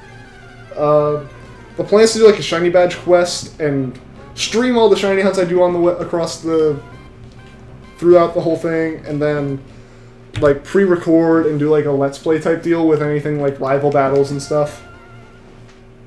Do a Mudkip. I'll probably do a Mudkip if I get a 3DS capture card, and I'll do it on Omega Ruby or Alpha Sapphire. Bulbasaur is better in your opinion? I mean, I wanted to do Bulbasaur, but like everyone really wanted Charmander, and I haven't done either. So I figured, like, there are some people saying Bulbasaur, but the overwhelming majority wanted a Charmander. Do you think Ultra Sun and Ultra Moon will be ported to the Switch? I do not think so. It would require a complete overhaul of the game in terms of the engine and the UI and everything. So, Ultra Sun and Ultra Moon are going to come out on the 3DS. I knew that before they even, like, announced it. Because they just built a whole new engine for Gen 7. Like, you know, Sun and Moon, they had to build a whole new engine for Gen 7 to handle the different way they wanted Alola to look. And they're not going to do that for 2 games. And if they move things to the Switch, it would be Gen 8, because they have to redo the engine. And that's kind of when they've, like, marked off generations.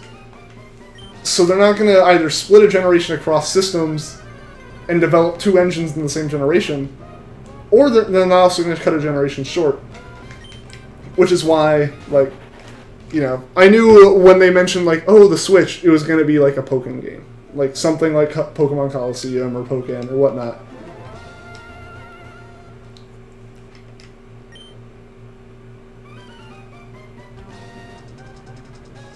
Have I seen Chugga Conroy? I actually haven't. I've heard that name a lot, but I've never, like, watched any videos. Unless they made it in HD and everything. The problem is the UI for Gen 7, and, you know, for every game from Gen 4 on, was built for 2 screens. They'd have to completely overhaul the UI, on top of having to port an entire engine, essentially, and rewrite the engine for the Switch. Charmander Shiny is cooler, though. I mean, I had Gen 1 Shinies just kind of are in my opinion, a lot of the times. Like, they aren't bad, it's just... I've never been a big fan of the slightly different colors. Like, you know, when you look at Gengar and it's just a different shade, or Pikachu. Pikachu's a perfect one, where it's an iconic Pokemon, but the Shiny is just a darker shade of yellow, like it's a little bit more orange. Like, those ones I kind of don't really like a lot, but it's not like I hate them or anything, because it's safe, you know, it's the same color as the Pokemon, but just, it's not exciting in either direction. Lord Helix. All praise Lord Helix.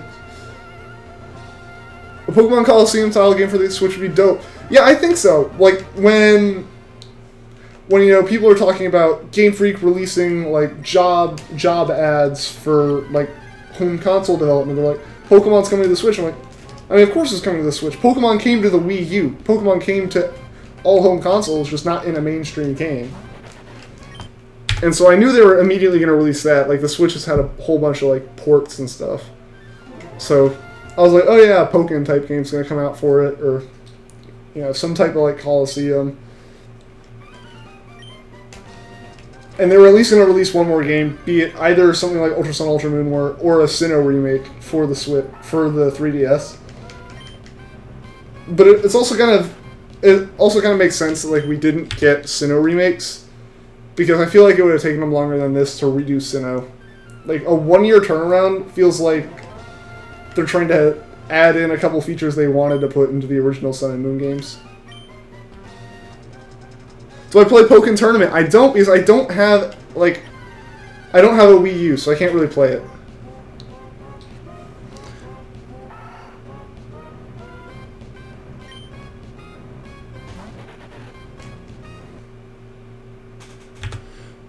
You can't even tell the difference between a shiny Pika and an average one. I don't have an issue with Pikachu as much as I do with Pichu. And it's more of a... I can tell them apart when I see them next to each other. I can't tell them apart if, like, a random one popped in. Like, if I random encountered a shiny Pichu, I honestly may run from it, or KO it. And Happini's honestly worse about that, in my opinion, because it's a little bit darker, and it's just not quite darker enough. It's darker in such a way that, like, the lighting effects changing from day to night are enough to make me go, was that shiny? So I'm so terrified that I've, like, KO'd so many shiny Happinis during my Pichu SOS chain.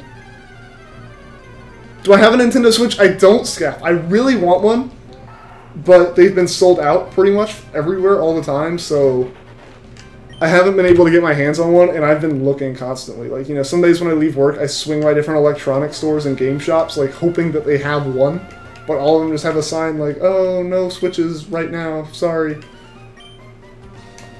But yeah, as soon as I can get my hands on one, I'm grabbing it.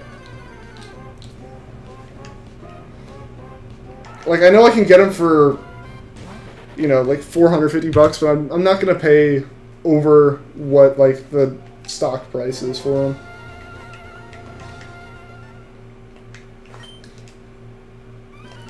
Like, getting one would be worth it, but getting one, like, a month early isn't worth $100.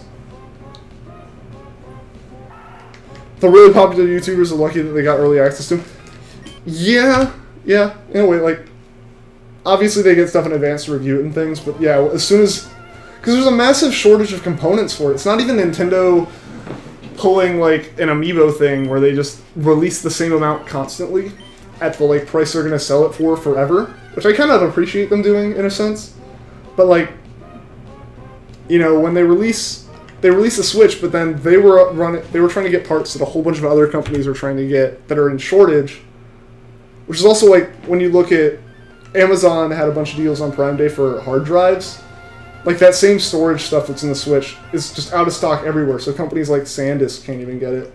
And that's why there were, like, no sales on hard drives. Because there's just a shortage of the NANDs for the storage. It's too good to wait for a console. I mean, I really want a Switch, and I'm definitely gonna, like, honestly, I want it for Mario Kart more than anything. But, like, if I have to wait until, like, September to grab one, then I'll wait till September to grab one. What I really want on it is Rocket League. So as long as I can get it before Rocket League comes out, I'll be happy.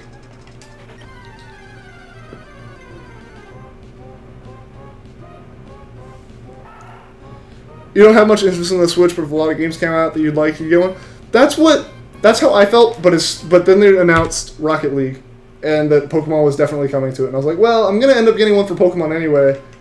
And I'm almost unhealthily obsessed with Rocket League, so when two of my favorite games come to the system, I know I'm going to get it. Not good enough to get right on release because it's sold out and the price can be lower. Exactly, like, it's good and I definitely want one, and as soon as I find one for, like, you know, $300, like the standard price, I'm going to get it. But, you know, if I'm going to have to be looking at something like $470 or plus, it's not worth that. Because, yeah, it's not $470 to get the system, it's $300 for the system and $170 to play it like a month beforehand, before you'd be able to play it for $300. Apparently when they were first released, there were only 2,000 Switches in the world. Wow. That seems like a really low run for Nintendo stuff. I already have Rocket League, I don't need more Rocket League. You see, now I need Rocket League on the go. Buy keys instead? No. I hate that. That's just fueling a gambling addiction. This is just, the other way is just fueling a Rocket League addiction.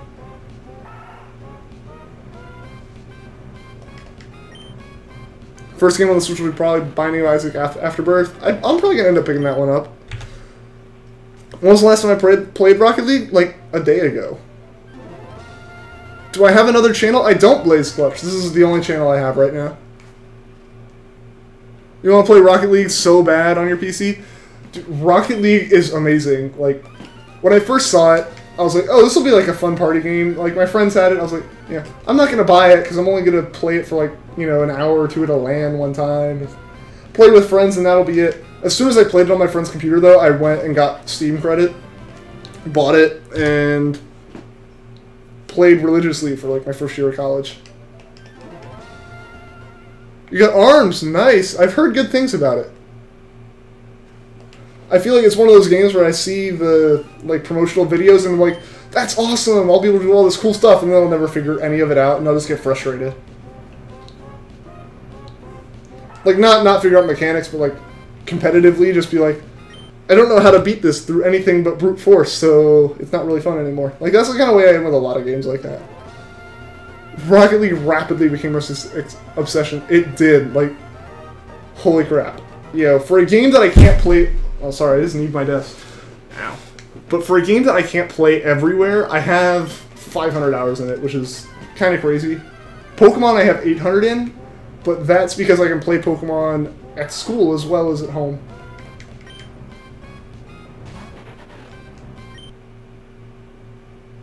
You played it at your nephew's house on the Xbox One. Nice to be able to... Yeah, nice. Nice, Yoshi Bros. You know, the thing is, this is going to sound like super PC snob. Like, I guarantee you some of you will be like, oh, Ian's just complaining about things that aren't actually a problem. I cannot play Rocket League on a PlayStation or an Xbox. Like, flat out, it is like, I have so much respect for people who are high ranking who play on an Xbox or on a PlayStation, because I tried playing at like a Best Buy on one of the demo units. I couldn't even like dodge forward in the game because I'm so used to tapping the controller faster than like a PlayStation controller will register. Like, you know, a tap on my controller at home works just fine, but like I just would like double tap and my car would jump and just kind of roll through the air instead of actually dodging, and I was just like, oh god, I can't do this.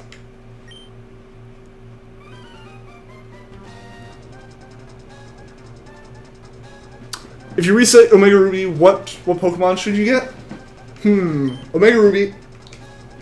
I'm just going to throw my vote in for Treecko. I guarantee you the chat's going to tell you Mudkip. Ian is a straight-up PC snub. This is very true. Like, I'm one of those people who, like, even the people who are, like, PC Master Race type people and, like, 60 FPS 1080p is, you know, necessary and all this. I'm beyond that. I'm the guy who'd ask on a forum, like, why isn't this game running at 144 hertz? Or, like, 144 FPS? And people would be like, shut up, you don't need that.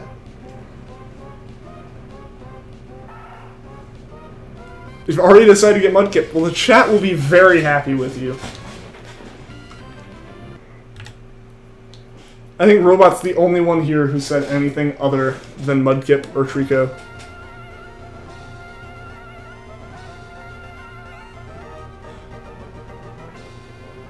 You're going to be resetting for some Shiny Legendaries? Yeah, except for those. Part of why I want to do... why I'm doing this playthrough is to get those Shiny Legendaries, because I missed all the events and stuff. So I don't have another way of getting them unless I like trade them from someone, and then there's a chance that they're just genned. And I don't want that. I want legitimate Shinies, and I want them to have like my trainer ID if I can. So that's why I want to go for these. Your guess is 8,557. All right, David Blade. That's gonna be a while, but I'd be okay with getting it then. That'd just be after like beating the odds, basically. You already chose Torchic on your last playthrough? All right, that's understandable for wanting to choose something else.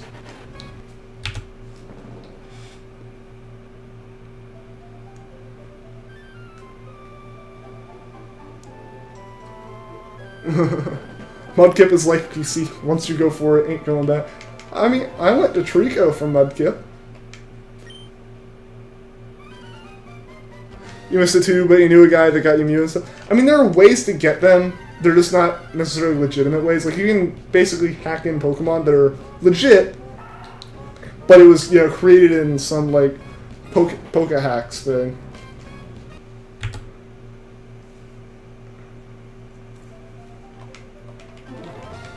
And I also kind of want to go for the challenge of getting it with the full odds.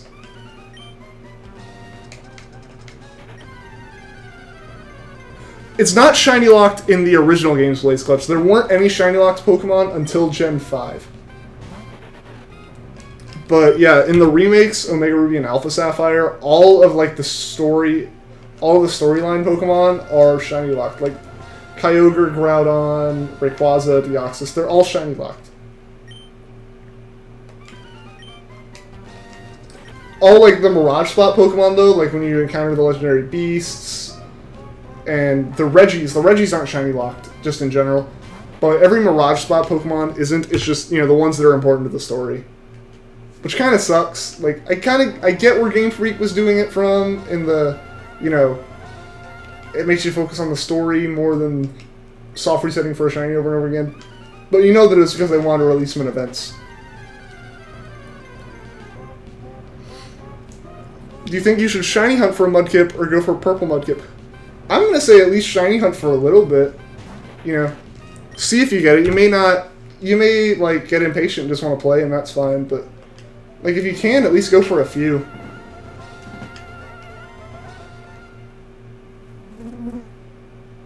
I think you guys just heard a fly, like, buzz right by my mic.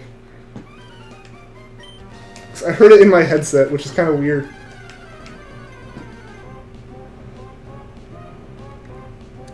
Do you have to beat the Elite Four to get registered? I don't know. I don't think you have to.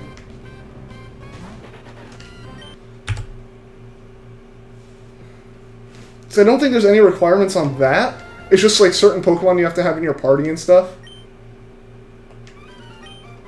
So there may be some weird indirect relation, but I don't think there is. Because I don't think anything technically relies on you beating the Elite Four. You heard the fly? Yeah.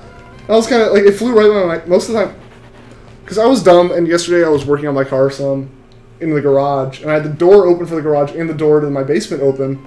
And so, of course, like there are like 2 flies in here right now. Yeah, that's... It just went right by the mic. I'm like, dang it. Alright, someone said 2888, so we'll see. We'll see if this one's shiny. Yeah, you just have to get the Railord and Relicanth, and then all those weird steps. Yeah, you heard the fly too. Everyone heard the fly. So it went right by the mic. It didn't even go around the backside where it's a dead zone. Kill them all. I'm just gonna go buy cans of, like, Raid, and just pour them everywhere. Like, so that there's at least a foot of standing just chemicals in the room. That way nothing can land on anything.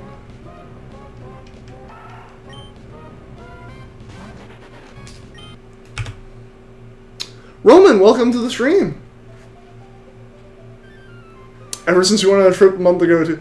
Oh man, yeah, I guess like if a window's cracked a little bit or something. I had an issue that's finally gone away, where I had parked my car and... I drove a pretty big car, and I backed it up into a parking spot, and I guess I backed a little bit into a shrub, and a bunch of ants went from the shrub to my car.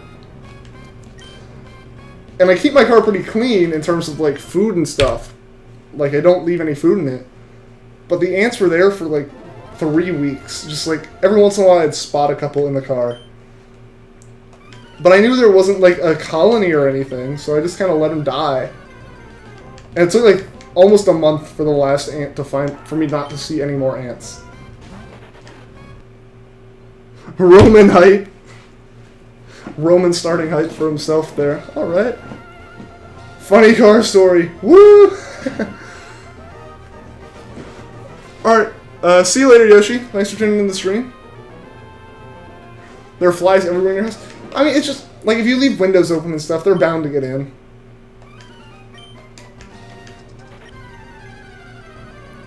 Your car's a mess? Yeah, mine's... I try to keep mine pretty clean, but it's an old car, and there's just dirt. Like, legitimately, I took out the floor and stuff today. Like, the entire interior to clean it. And it was just caked in dirt, because the car's, I think, like 17, 18 years old now.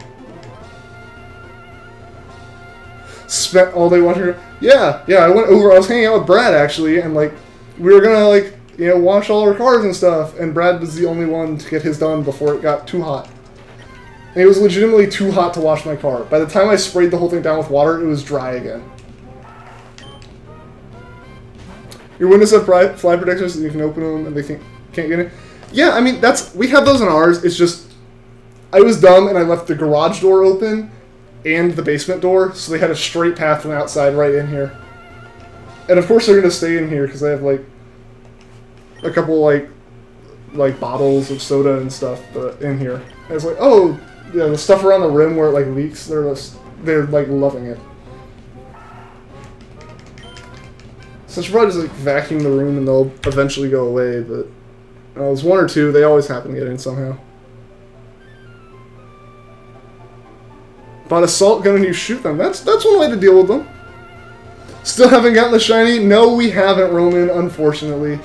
We're still going for it. Like, the odds for it are 1 in 8,000, so it's not too bad. It's not too bad not getting it yet. You've only gotten shinies from trading? Yeah, I mean, that's not necessarily bad. I just always am skeptical when I, like, trade for stuff. So, like, if it seems too good to be true, at this point with Pokemon, it's really easy for it to be too good to be true. So I try to catch everything I can on my own, like, for just peace of mind, essentially.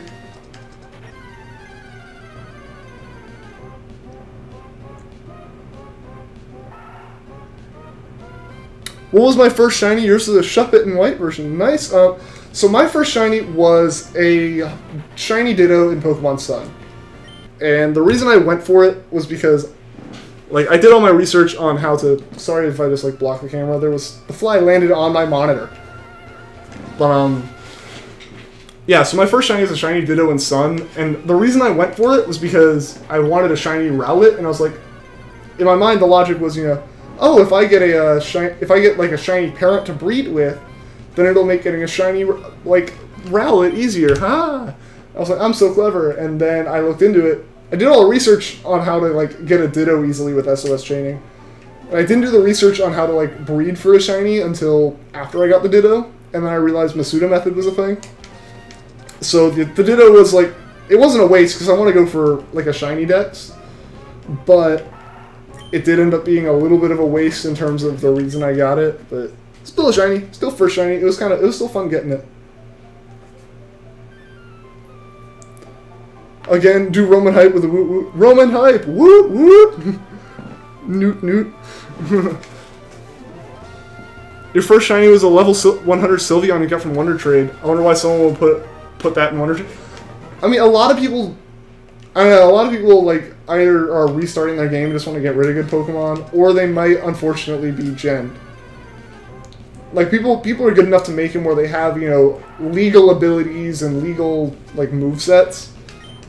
So like you can't really tell. It's no different than like a normal one in any sense, other than, you know, someone made it instead of the game making it.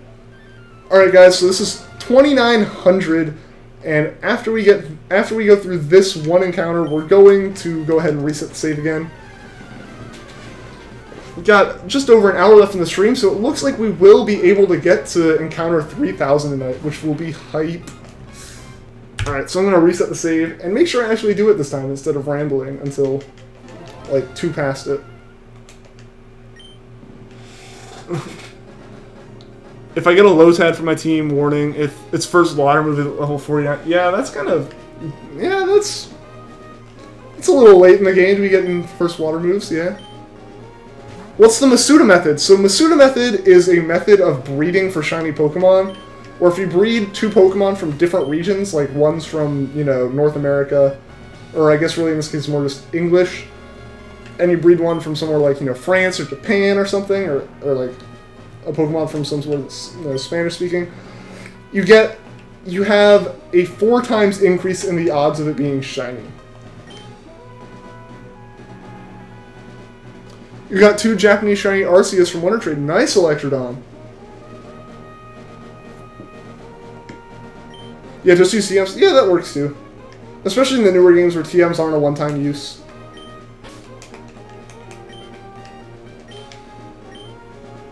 Or Surf. Surf works as well. Yeah. What games can you breed in? You can breed in all of the games Gen 2 and up. I was about to say all the games, but that's not true. You can breed for Pokemon in Gen 2 and up. So Gen 2 through Gen 7, all of them have different like places you can breed Pokemon at. Gen 5 can't breed? Huh. I did not know that. I haven't played Gen 5 though, so I have like literally no knowledge of it, aside from the fact that the original Black and White had a completely original Pokedex.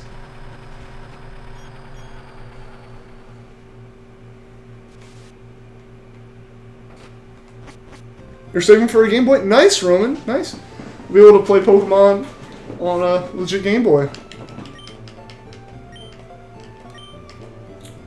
I still have my original like Game Boy SP from when I was a little kid. How do you breed? So you put 2 Pokemon in like the nursery or the daycare, and after you walk a certain number of steps, the daycare owner will have an egg, and that egg will become a new Pokemon. You're 9, so don't swear. Yeah, I mean, in general, we try to keep the chat pretty PG, Roman.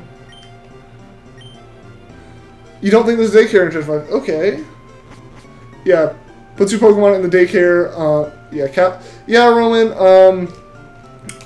Just careful with the caps lock. I haven't mentioned it, so it's okay up until now, but it's kind of spammy in a way to like just caps lock every message.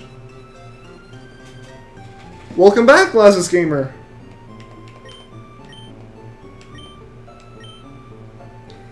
We're gonna get on 3000. We'll see, Sans.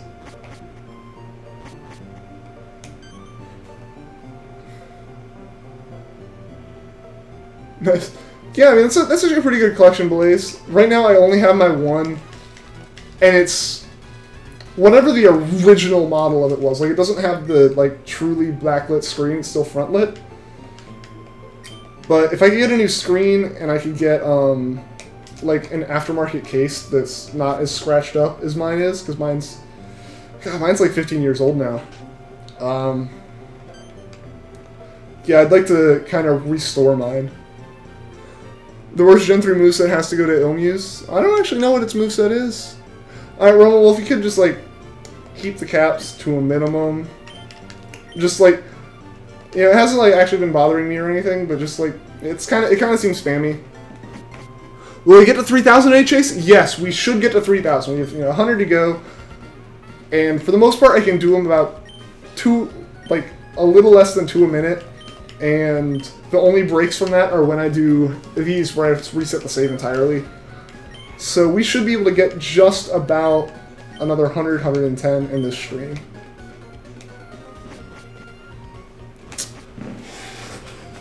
So how do I live stream? So for Corn Clan, I live stream using a GameCube and a Game Boy player. So I put my Emerald cartridge in there, and I capture the output from that through like a little like 30-buck capture card that turns composite to USB. And then I use OBS as my broadcasting software. And that's how I control my layout, and it's where I have the counter and all that stuff.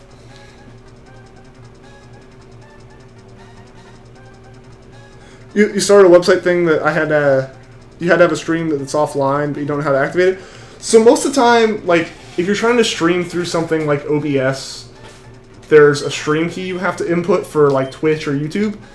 And Twitch and YouTube will tell you your stream key to put in, which you don't want to give out to anyone, because otherwise anyone can stream as you. But, yeah, so you just it'll just, like, ask you for a stream key, and most of the time it's in the settings on whatever app you're trying to use to stream. You have a SpongeBob Edition SP. Nice, Blaze. Mine's like the original red. It's okay, Roman. It's okay. I didn't, like, say anything, so you weren't doing anything bad before, you know, it got pointed out. Yeah, May's fam. They're all really just psychics. Like, May doesn't know it yet. That's what her whole journey is for her to realize that she's supposed to be the next psychic gym leader.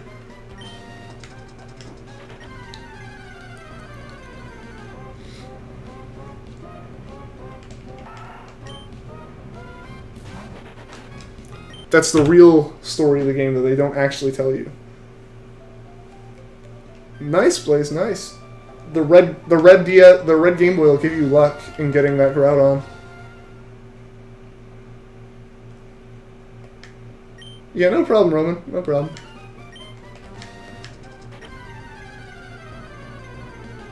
Psychic hype.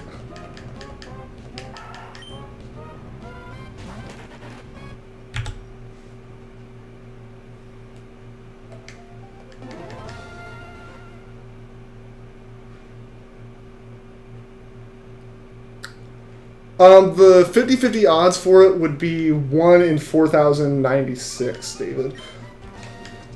And that's actually what the odds are in games Gen 6 and up. They literally just straight cut the odds in half. Because the way they generate the odds is through, like, I'm not going to get into the technical stuff, but it's like a whole bunch of, like, bit switching and things.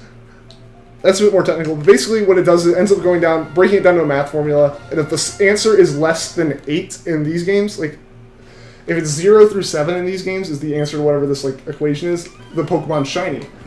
But in Generation 6 and 7, it's if like, the answer to that equation comes out to be less than 16, so 0 through 15, which doubles the odds.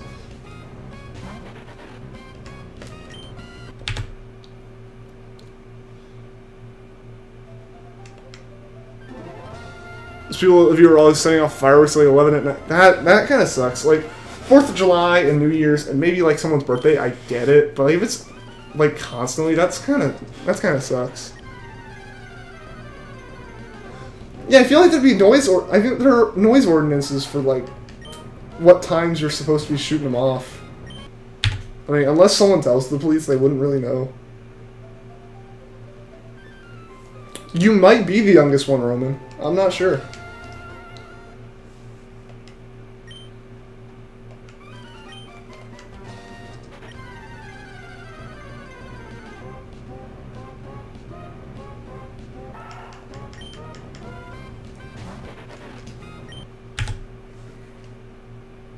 Oh boy, this flies is starting to buzz around the room again. Might come back by the mic. Since I'm most of the time just chilling out on the top of my monitor, which I've been okay with, but he's flying around in circles now. He may go back past the mic. You may get another surprise visit from the fly. You're 5 years old? Well, I'm 4 years old, actually. Just really mature. Yeah, so 15th of July, not the 4th. Yeah.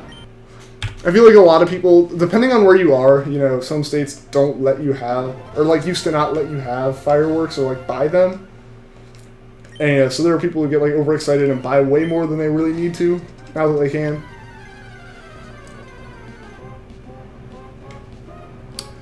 Oh. Okay, yeah. Okay, so you're like doing actual probability. I didn't know if you were just trying to cut the odds. Yeah, the odds for like actually half are definitely probably like a lot closer to what you said. I just been considering like beating the odds being anything less than 8,192. Yeah. Its strongest level up move is Quick Attack, which is 40 power. Its only stab move is Silver Wing. Okay. I don't really know, like, to be honest, I don't know much competitive stuff, so as far as, like, movesets and everything, that's not what I know too much. Didn't really expect her to be psychic, but, yeah, I mean, it might just be genetic. If she can just get your name without you saying anything. Either a fantastic translator of dots, or she's psychic.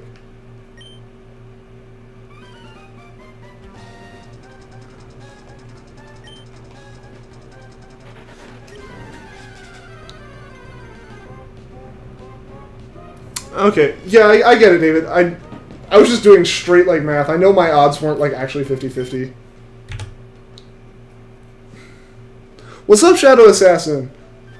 Still Fort Heart, same, Queen, same. Maybe Fairy, Fire, or Grass, you never know.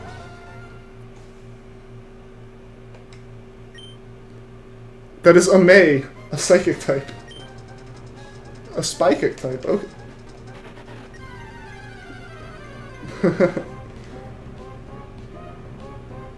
Actually 2 years old. Okay, robot.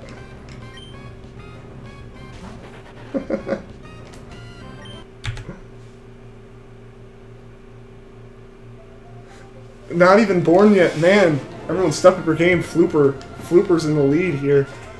Maze Latias confirmed. There you go.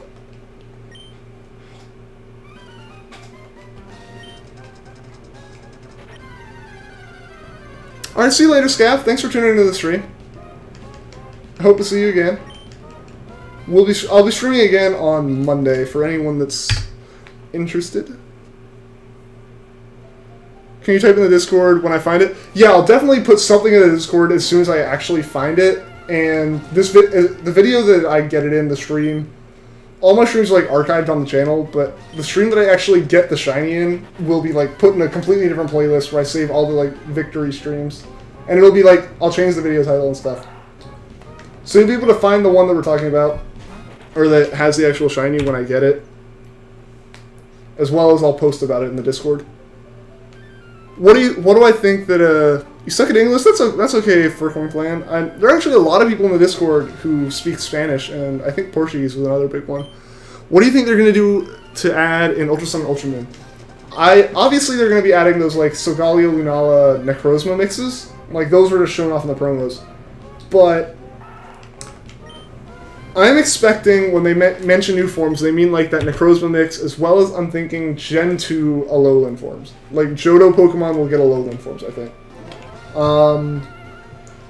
As well as, I personally like the theory, but I'm not going to, like, hype it up and think it's actually true, that the, like, empty lots throughout Alola are going to become some kind of gym. Be it, like, a completely separate thing to Trials, and they still have Trials, or if they replace Trials. I'd be excited if they added some kind of gym back to the game, but I'm not, like, expecting it. And, people had mentioned them doing something with that golf course that's on the map next to the resort. I'd like to see that. I'm not sure what they would do. And I feel like there's going to be more focus on Ultra Beast, though. Like, I think that's going to be the main focus of Ultra Sun, Ultra Moon, just because of the name, is more fleshed out Ultra Beast type missions, like actually story driven ones, more than go to this spot and it's going to be like a 1 in 10 encounter rate. Who's the oldest here? Yeah, probably the one Brad mentioned. I'm pretty sure they removed Mega Evolutions in some. They didn't remove them, they just didn't add many. Like, they didn't really add them. They focused on the Z moves and all that. But Mega Evolutions, like, if you move a Pokemon up with a Mega Stone, still Mega Evolves.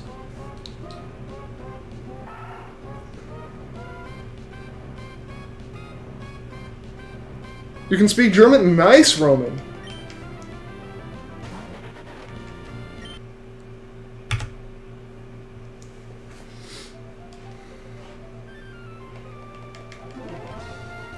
But yeah, so I think Ultra Sun and Ultra Moon are going to have a lot more focus on the Ultra Beasts, just because you know the name. And that'll probably be more of the, like, end game type stuff, like how they added, you know, more focus on the Weather Trio with Rayquaza in Emerald. Like, that's kind of what I'm expecting Ultra Sun and Ultra Moon to add, is maybe a little bit more late mid-game type stuff. And hopefully more end game. I really want more, like, after the story to do. Even though shiny hunting's enough for me. Like, it'd be cool to get more. Wow, you speak 4 languages, Andrea. That's nice. That's really impressive, actually.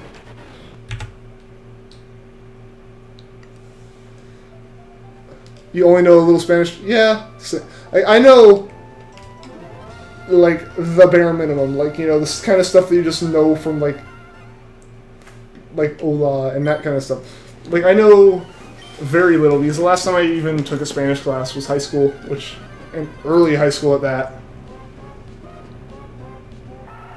You can buy Mega Stones with the skill points you get from the Battle Royales and Battle Tree. Yeah, I thought you can do some of that. You can also get, you know, stuff for EV training and more upgrades in, why am I blanking on, Dubious Discs. Like, you can get upgrades in Dubious Discs and King's Rocks and all that kind of stuff.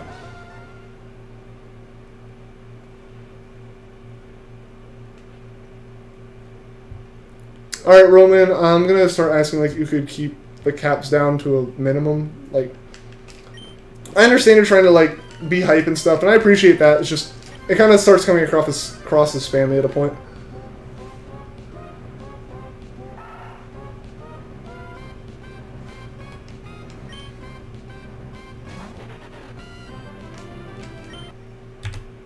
Where do you get the... I don't actually know...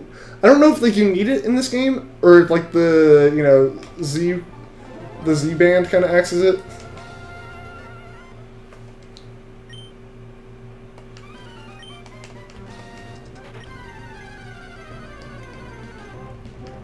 But I know people have done, like, Mega Evolution stuff.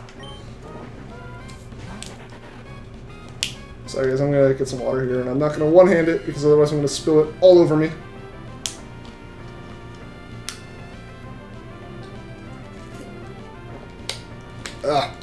Alright, back to soft resetting.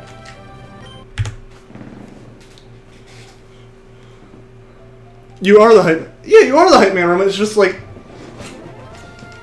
When you keep, like, doing that, it's... A lot of, like, spam filters would like, trigger on that. And I don't have any, like, filters set up. I just have a couple mods, and... Like, I appreciate what you're doing. It's just... Some people kind of find it annoying. I'm not, like... Some people don't like it, and I understand that, so I want to kind of keep everything to a minimum in terms of spammy stuff. Can you Mega Evolve in Emerald? You can't, Link Master. Mega Evolutions didn't exist before X and Y. In Pokemon Sun, someone gives you a Keystone? They do? Okay. Okay, yeah, it's not, like, actually story-related or anything.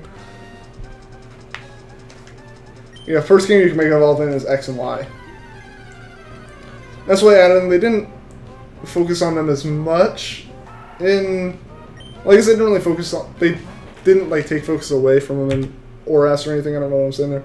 But they don't focus on it in Sun and Moon. They don't bring it to the foreground as much, but it's not gone. Like, if you can bring over Pokemon to Mega Evolve, you can still Mega Evolve them. You get people pumped up? Yeah, Roman, but yeah, you still do that. You can still do that.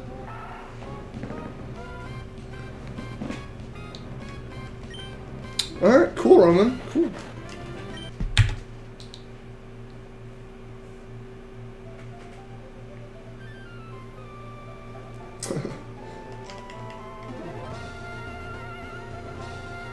Sometimes you dream with the Zigzagoon's cry. At this point, like, this 30-second sound bit from Pokemon is just stuck in my head. This music soundtrack's just stuck in my head all the time now.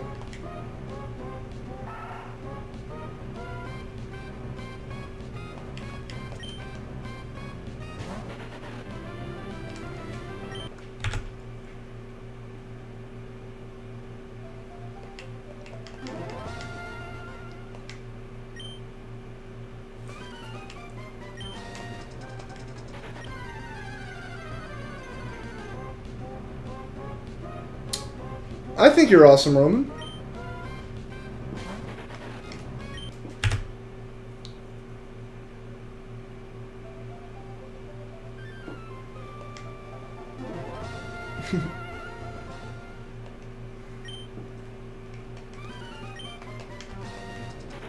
You have nightmares of that Zigzagoon.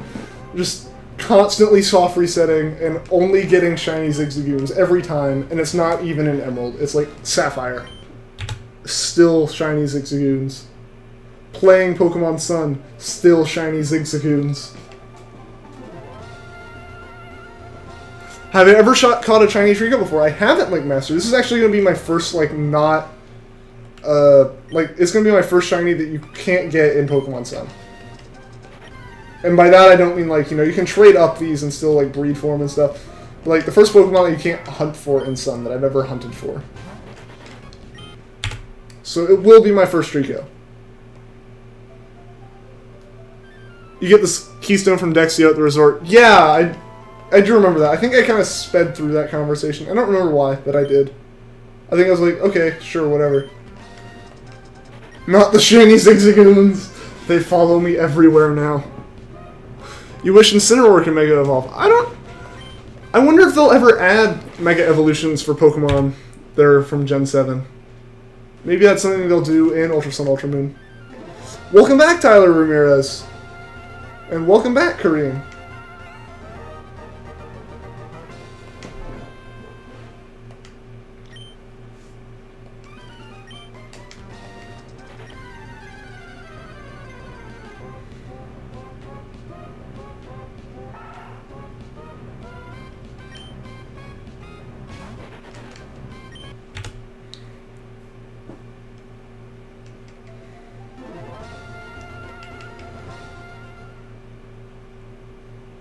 You don't really like Incineroar, don't like the design. Yeah, I mean, to me, like, it's not the greatest. It's probably my least favorite of the three in terms of final evolutions. But the shiny color scheme on that entire line looks good to me. I just like the white base. That, like, white and red on Litten looks so good. It still looks okay on Torracat, and Incineroar kind of brings it back. Do I like DBZ? I haven't actually seen any Dragon Ball, so I don't have much of an opinion on it.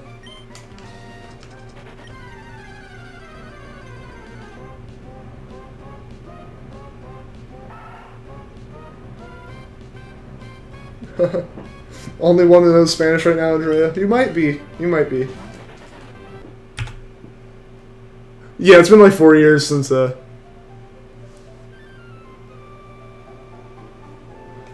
think Incineroar's design looks amazing? Yeah, it's definitely completely personal preference. Like, I don't think the design's bad, I don't know. It feels like a lot of the fire starters kind of end up in that same situation.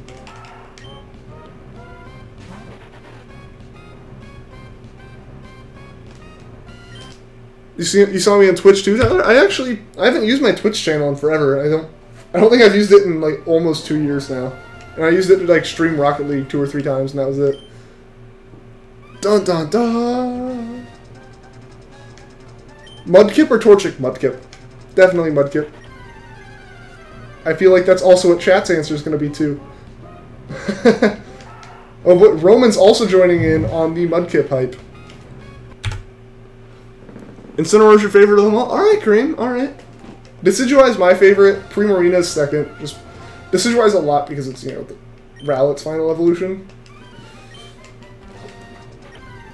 And then Primarina looks really nice. I think it, in my opinion, is like kind of what saves the Popplio line, because I didn't really like much of it, but Primarina looks amazing. Do I play Terraria? I haven't ever played Terraria, actually. Like, that game, when it was like super hyped and like super popular, it was just not...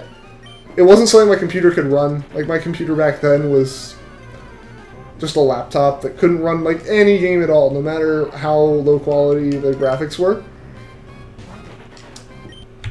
And since I built like my big PC, I play a lot more games like Rocket League, and then games like GTA and Nier Automata, or Nier Automata, and like a lot of visually like intensive games just because I can. So I haven't ever actually gotten into Terraria. Oh boy, more fight in the chat over which starter is best. Played over 900 hours of Terraria. Nice. I'm almost up to 900 hours in my copy of Pokemon Sun. That's like the most hours I put into a game ever. I'm at like 835 or so right now. So I play Undertale. I haven't played Undertale either. I've been meaning to play that one, but I keep forgetting to pick it up when it's on sale. And now I'm out of hard drive space. I have too many games. Chose Torchic because fire. That's actually part of the reason why I didn't choose. Like, I've never really liked fire types in terms of starters. There are some great, like, actual fire types, but I've always found I like one of the other starters better.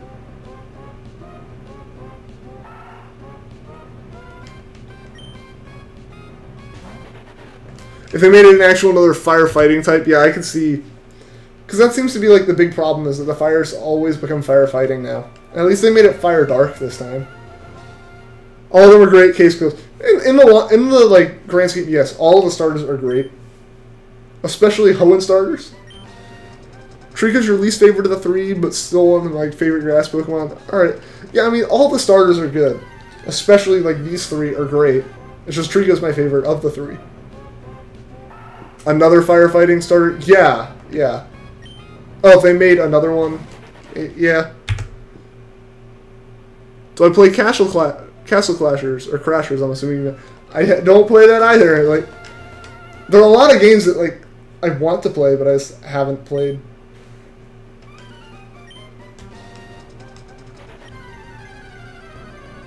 Don't trust Google Translate to use the Spanish. It's horrible how it translates.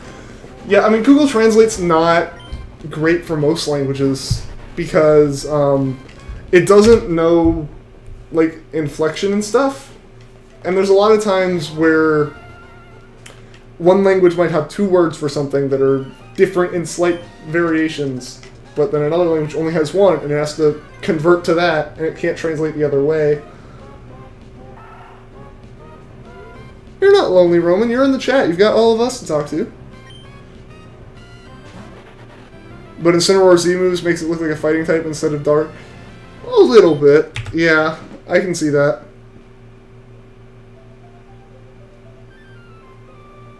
Bombuskin and Infernape are the only good firefighting starters. Yeah, I think the thing is, they got some really good ones and they just kept running with it. Until it got to the point that it was just kind of like, come on, stop.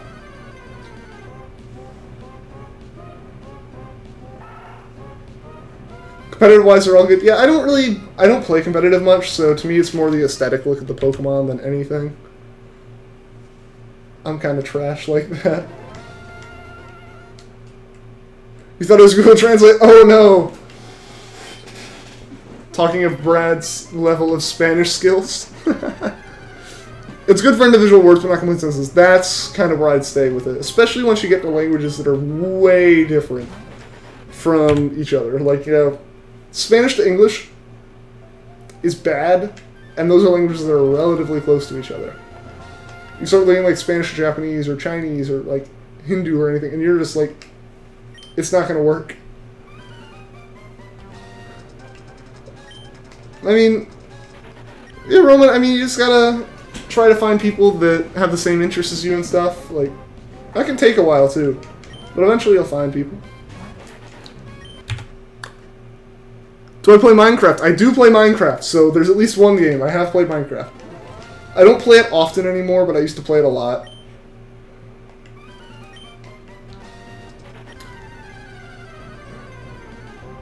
You hate Treecko. Oh no, Roman! Hopefully, I mean, I'm still gonna go for it. It's sad because most of your subs are specific. That's how I started. Like, my first, like, 10 subs were probably just people in my friend group that I was like, guys, I'm gonna stream Pokemon! And they all subbed, because I just kept posting the YouTube link in our group message. Is Spanish hard for non-speakers or what? I mean, it's about as hard as any other language. It's not, in terms of learning, it's probably one of the easier languages to learn secondhand, I guess. I don't really know how to describe it, because I took Spanish classes in, like, school, from, like, elementary school through the beginning of high school, but as soon as I stopped taking them, I forgot it. Yeah, I mean, you haven't spoken in years. That's the problem with any language. You could be a native speaker of something, go to a different country and speak another language, only that language for like 5 years, and you start to lose your skills with like even your native language. It's just kind of like your brain doesn't think it needs it because you haven't used it, and it just starts forgetting it. It's that use it or lose it whole thing. Treecko's too popular? I mean, it might be, but I think all of the... If I had to say one was the most popular, I said Torchic, because Blaziken's loved by like everyone. You started Spanish University? I did Flooper, because yeah, our school system used to teach Spanish from like first grade all the way through the end of high school, but they stopped doing that for some reason. Or at least through where I took it as like sophomore year, and then you could choose to keep taking it.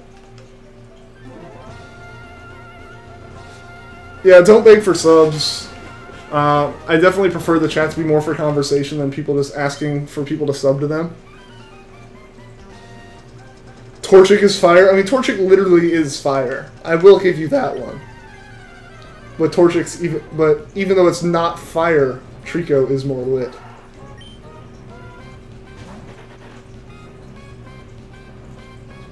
Yeah, you're a native speaker and don't know all of the tenses.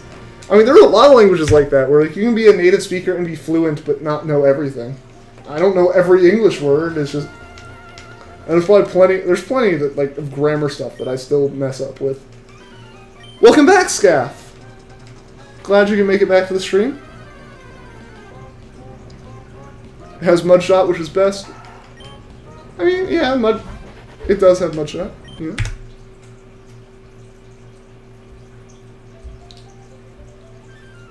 Used to speak only Spanish, but then went to pre-K and barely ever spoke Spanish. Yeah, I mean, that kind of happens, like, I know, I had a bunch of friends who, like, when they first came to school, didn't know any English, but then by the time they, you know, graduated from high school, could speak it perfectly.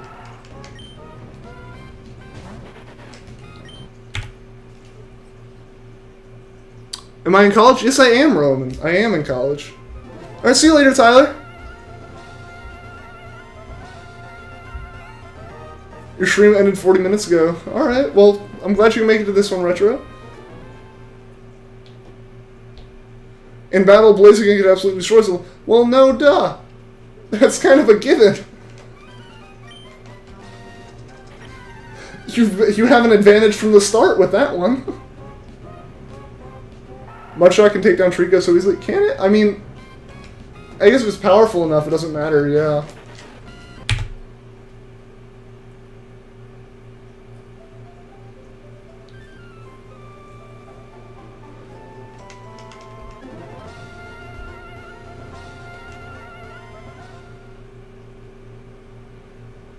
Well, Coach, I'm not actually gonna, like, say that kind of stuff.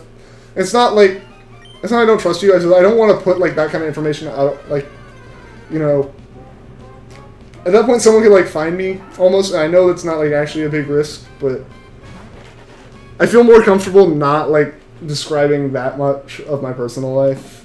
As long I hope you guys understand.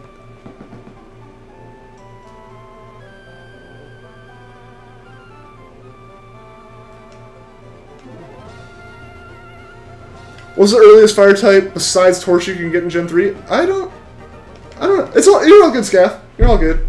I don't know. I'm trying to think. Yeah, how far do you have to actually go to get a fire type?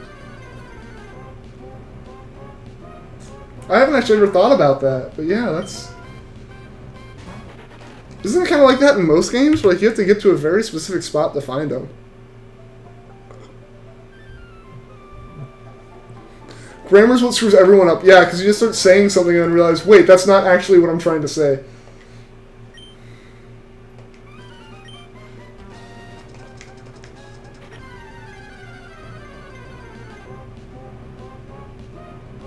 Venusaur, Sceptile, Meganium, Infernape, Surmont, Delphox, and Primarina. Those are your least favorite starters in all the games? Alright, Kareem. Alright. I just do this like... I can... Everyone has their personal opinions. I don't have many issues with most of those. Aside from Sceptile, you didn't really announce, like, list anything that wasn't, you know, in my favorite generation line, or my favorite evolution line from any of the games. I have Rocket League on your Xbox One. Nice, Scaff. Nice.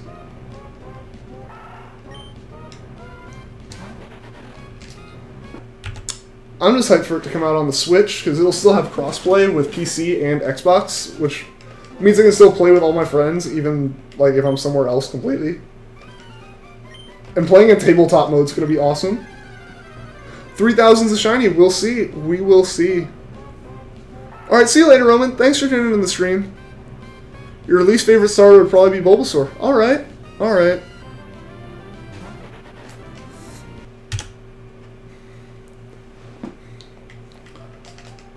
You're probably going to get a lot of flack for this, but my least favorite Kanto starter would probably be, like, in terms of the actual starter, not necessarily the evolution line, would probably be Charmander.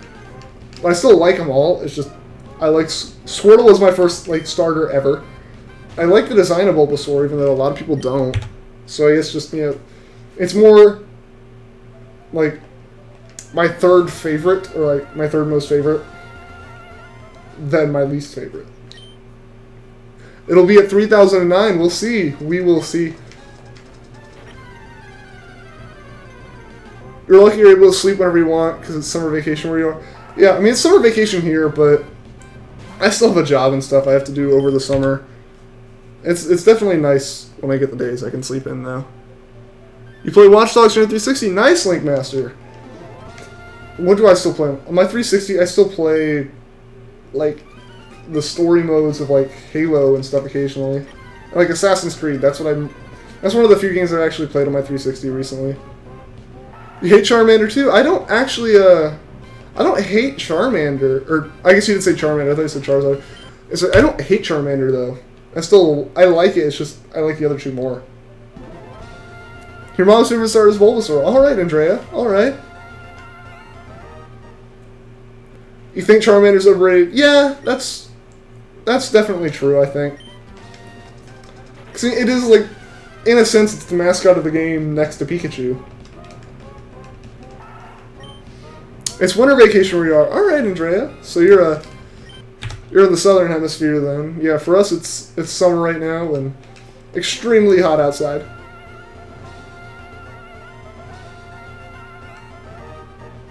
Charizard's your favorite, that's why I said respect. Alright, Kareem. I respect that. I respect that.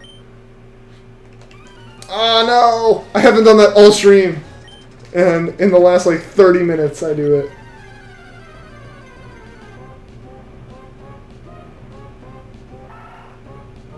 You like because of his X Mega Evolution? Alright.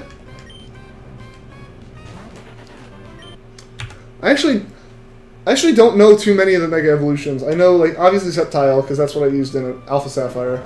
But Mega Gengar has to be my favorite Mega Evolution. Especially in shiny form. It's just... It fixes all the problems of its regular shiny. Which is basically the fact that its regular shiny is just a different shade of purple. it's like actually noticeably different, and it makes it look so much better. Love Squirtle and Mudkip. Me too, Linkmaster. Me too. It's very cold in your room for some reason. I am actually envious of you right now, Flooper. The room I'm in right now is like not too well air conditioned, and I'm sitting in it with a hot computer that is streaming Pokemon. When am I going to stream again? Andrea, I will be streaming again Monday night at 7 p.m.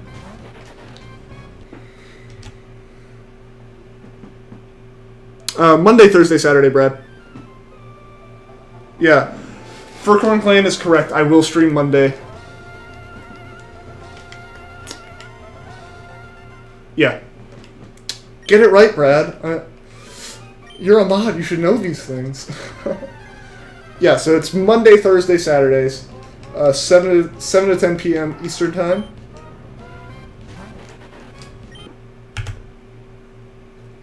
And it is looking like we will get to encounter 3,000 tonight, guys, which is going to be super hype.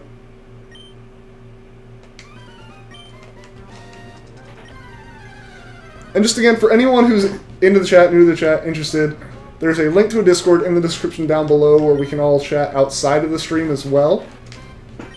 So if you're interested in talking more than just the like 9 hours a week that I'm online, I'm in that chat fairly often. I may not be messaging, but I pretty much have my eye on it at all times, and sometimes I'll even hop in the voice chat for anyone that is interested. So, for anyone who's interested, there's a link below, and I can ask Brad again to post the link in the chat for anyone who wants it. Yeah, I'm 30 away from 3,000, Flooper. We're getting really close here.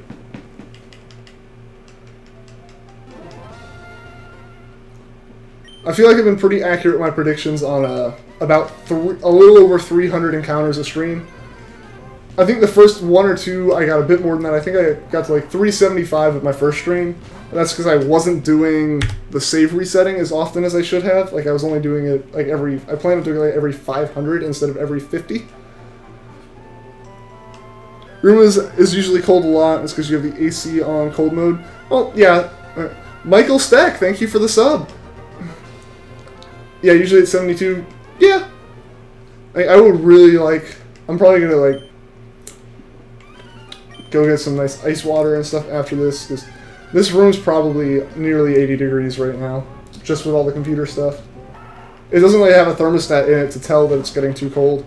And I can't run a fan, or it's getting too hot. I can't run a fan because then you'll hear it, and it'll ruin all the audio. 30 away from the shiny. Alright, Sans. You've been saying 3,000 for a while, so hopefully you are correct. It's gonna get lit. It is Hentai Robot. It is going to get lit. It's cold here in South America. I get that, Andrea, because you've got winter going on right now. And I know I say like I wish it was cold here. I wish it was winter, but as soon as it's winter, I'm gonna wish for it to be summer again. What's my favorite Pokemon type? Yours would probably be fire. Mine would probably be dark, honestly. I tend to like a lot of the dark type Pokemon. Fire's best. All right. So we've got 2 votes for fire then. Mudkip is best starter to the... Yeah, I mean, I say dark, and then my favorite starter is a Rowlet, which even only becomes, you know, Grass Ghost. 72 is cold outside. 72 isn't, like... It's not cold, but for a house in the summer, 72 is cold. You know. When it's, you know, 85 to 90 degrees outside, 72 is very cold and very comfortable. Especially compared to this 80-degree room, which I am sweating in. Mudkip is Durkee, Treecko is a lizard, and Torchic is a karate training chicken. I guess you can describe him that way, Merc. I think you're gonna get a lot of flack in the chat for dissing Mudkip like that, but he didn't describe Treecko poorly, so I'm okay with it. You love Smeargle. Smeargle's pretty cool. My only bad memories with Smeargle is I managed to mess up my SOS chain for it like 3 times in Pokemon Sun, like going for a shiny. And I tried to get a shiny Smeargle so I could have like a shiny, you know, shiny hunting machine. Smeargle's really easy to make, really good for shiny hunting. But the one I got had Moody as its ability, which is terrible for shiny hunting because every single turn it changes its status or its stats and slows the whole process down. Mudkip has a meme, so that's the reason like, I guess so. Meme Kip. Indeed, Meme Kip. Oh man, tomorrow's gonna be 5 outside? That is brutal, Andrea. You're gonna nickname your shiny Mudkip Meme Kip now. Alright, that's a decent nickname. If you're right, there'll be a shiny on 3000. We'll see, Sans. We're getting close. We're 21 out now. When it's about 80 degrees and your AC is on. Yeah. I mean, when it's 70 outside, it's fine. It's when it's like 90, it's 80 or 90 outside that 70 feels nice inside.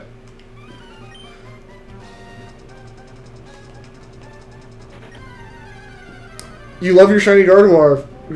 I really want one of those. I don't have anything, I don't have any shinies before Pokemon Sun, which is why I'm doing this Emerald hunt, because I think it'll be really fun. Yeah, I want to do hunts in X and Y and ORAS, but what I'm thinking is I'll try to hold those off until I potentially get like a 3DS capture card, and then I can stream those. But I really want a shiny Ralts. Like, I may break that and go back in Alpha Sapphire and hunt for a Ralts first.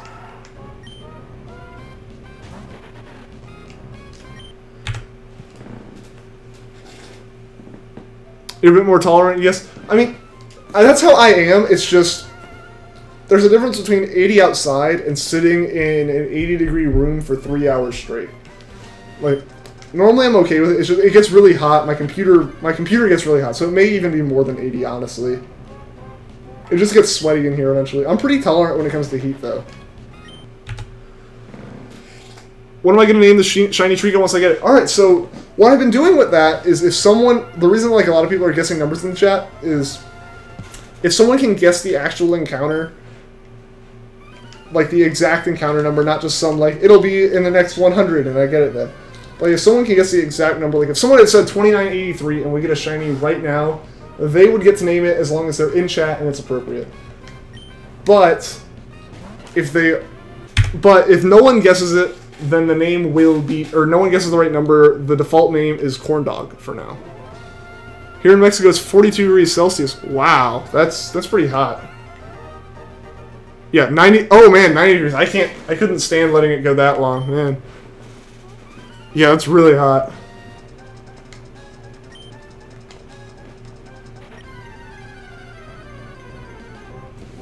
Whew, yeah, you guys got some brutal temperatures going on for you guys. I think as far as the... Alright, so you're going to stick to... You're going to be sticking your 112, so 3,112 Shadow, alright. So, I'll admit that it's been kind of hard for me to keep track of these encounter numbers. I'm thinking about setting something up so that like people can post their encounter numbers in a way that it actually saves it. And if I actually get something like that working, I'll bring it up in stream or post it in the description or something. But for right now, it's pretty much just honor system, to be honest. You actually got the shiny Ralts you're hunting for. Nice, Andrew Garcia. I'm almost at 3,000. That is, yeah, it's pretty insane, Mert. Like, the fact that I've made it this far and the fact that I haven't gotten it yet are both ridiculous to me. 4011 is going to be the one. We'll see, Brad. We will see.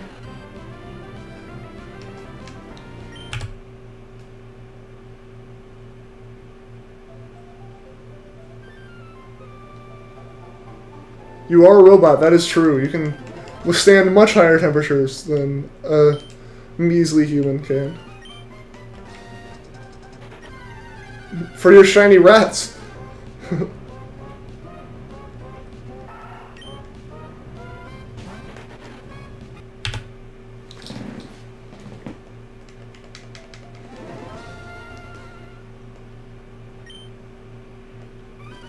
It was a male, nice.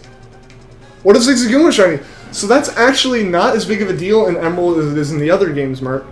In most games, you know, shinies are completely random. It's based off of Like, the RNG for shinies is based on a value that's, like, generated at the start of soft resetting, and normally that's random, and so everything truly is random. But in Emerald, that hidden number is the same every time you soft reset. Don't know why Game Freak did it that way this time. It was never like that before or after this. And what it does is it takes that number and your trainer ID and, like, does some math on them and gets the output for whether or not the Pokemon will be shiny. And that number is the same every time when it gets put into the RNG engine. And that RNG engine will spit out the same number if it's given the same number beforehand.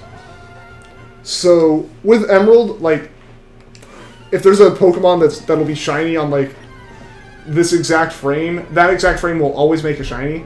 So if I get a shiny Zigzagoon, it just means I have to change my input timing a bit to get a shiny Treecko on my next reset.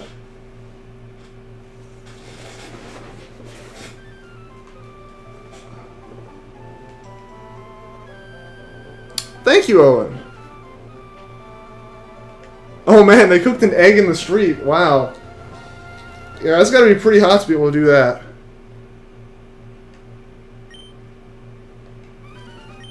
$10 left for 3,000. This is very true, Furcorn Clan. I don't know why I'm messing that name up so bad.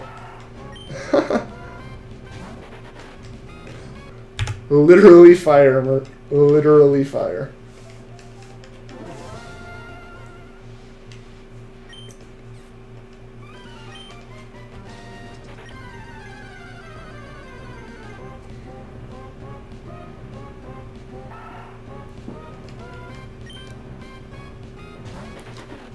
$29.99 is going to be shiny. We'll see, Blaze. We will see. We're getting really close to that. And this is kind of crazy how far we've made it.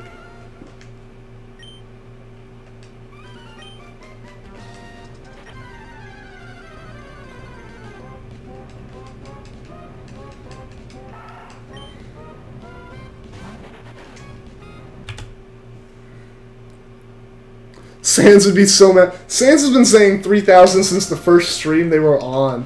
It would be crazy if he... It would be crazy if we got it, and it would be even more crazy if he missed it by 1 this whole time. Yeah, I hope I don't reset on the Treecko either. But like I said, with the messed up RNG, it's not the end of the world. It's not like I'm going to have to go another however many thousand to get it. It just means I have to do the exact same inputs again, which hopefully I can do eventually. Your parents got you a guitar. Nice, Shadow. Can you play Wonderwall? The real question here. Oh, boy.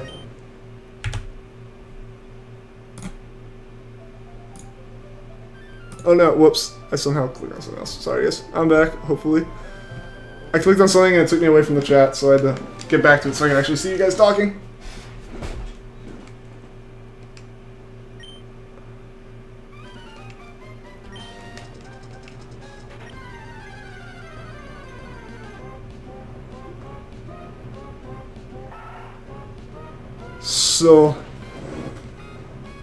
So you've heard I like Mudkips. I do like Mudkips. So does chat. Chat really likes Mudkips.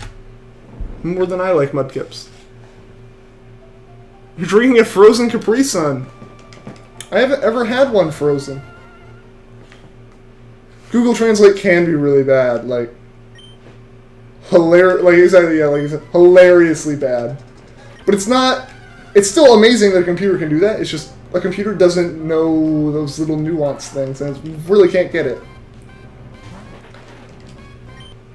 Computers are black and white, and language is like the biggest gray area ever.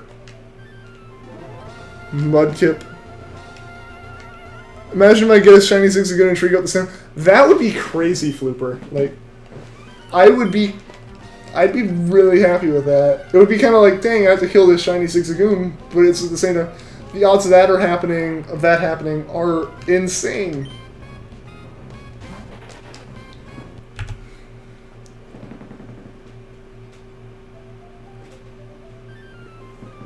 All right, $29.99. We're real close, guys. $29.99. This is so hype right now. Like. Unfortunately, $29.99 wasn't a shiny. We will see if 3,000 is a shiny now, though. So 3,000 hype, guys. Like, we've been doing this for so long now, and this is way, way beyond any of my other hunts. And just getting this far is crazy. It's my longest hunt yet, for sure. But unfortunately, 3,000 wasn't shiny, so I'm going to reset the save here and keep going. So, yes, for anyone that doesn't know, like I mentioned earlier with the messed up RNG Emerald has, to fix it, because there's a chance of, like, you know, like I said, if you get a shiny frame, you have a shiny frame, and you can always, like, make a shiny with it. It also means if you don't have a shiny frame, you don't have a shiny frame, and there's no way of getting a shiny. So you have to, like, reset your save every 50 or so to make sure you have one. What's up, Nick? Welcome back to the stream.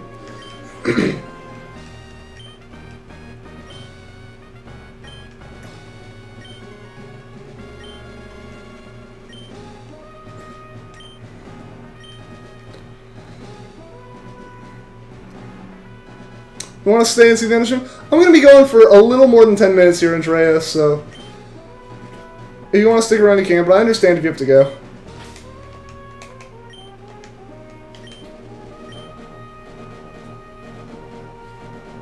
Not giving shiny stars, just... Yeah, I mean, why wouldn't you keep 3 shiny stars in a bag? You believed in $29.99. Me too. Me too.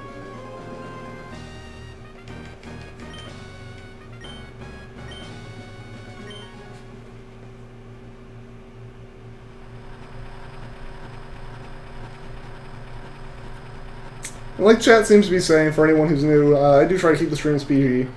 The chat and the stream PGs. Pokemon's, you know, a game for all ages, so I kind of want the stream to be for all ages too.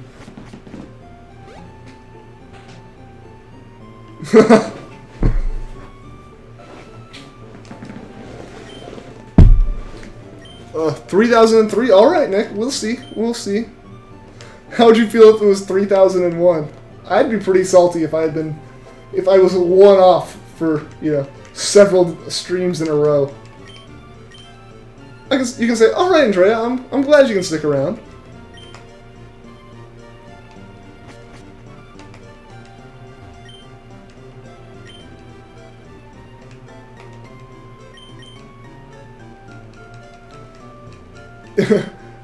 Yeah, it's just like 9 o'clock. It's almost 10. That's no big deal.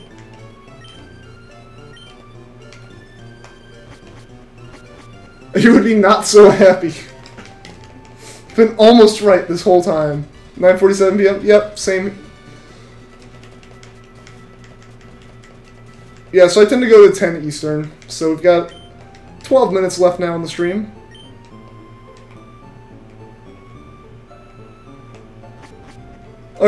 Oh, nice, Shadow. Learning to play some Pokemon. Alright, Blaze, you've still got a good bit of your day left, too. Nice. I would try to stream a little bit earlier, just because, for me, I like to have a little bit of time after the stream to do stuff. But, unfortunately, I have, like, work normally, so most days I can't stream until, like, 7 anyways. And on Saturdays, I just kind of want to keep that consistent.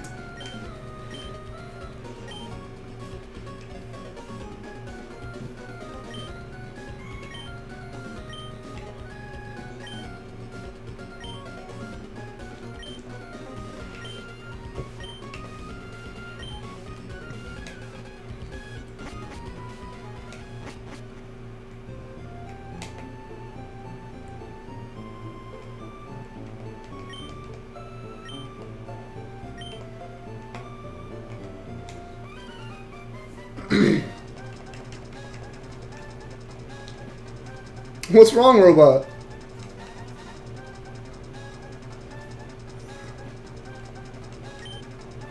You and Blaze are in the same time zone? Nice, Nick. Alright. I walked past the dag that time, but I'm gonna save. I'm gonna make sure I save. Because otherwise I have to do that whole thing again, and that would take up literally the rest of the stream. Ah, I messed up again, though, so...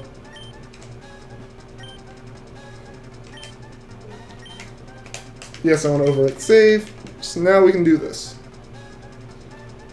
12 minutes is too little. Yeah, I mean, I've been going for almost 3 hours now, though, and that seems to be about the amount of time that I can go before my voice starts to give out.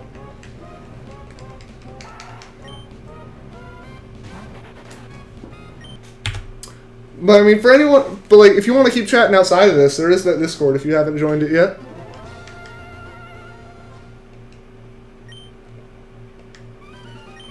I've been pretty good about being active in terms of, like, chat conversations and things. Yep, 10 minutes left, guys. Hopefully we can get it in the next 10 minutes, which should be about 15 to 20 encounters.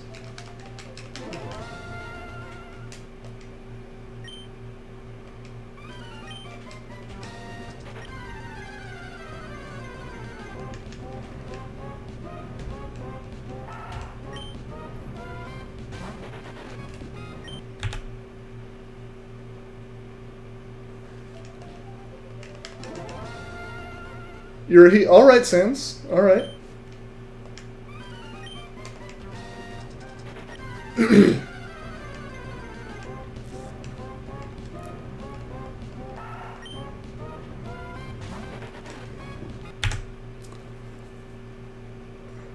All right, so yeah, for anyone who's interested, Brad just posted the link to the Discord again for anyone who wants to join. The chat's open to anyone that's in here, and really just anyone in general. It's a completely public chat.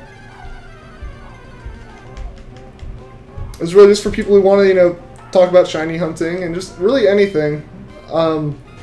It's basically just a way to keep this chat going outside of the streams. Yeah, for some non-stream conversation, yeah, we can chat about anything. You know, like I said, just a way to keep talking outside of these 3 hours every 3 days.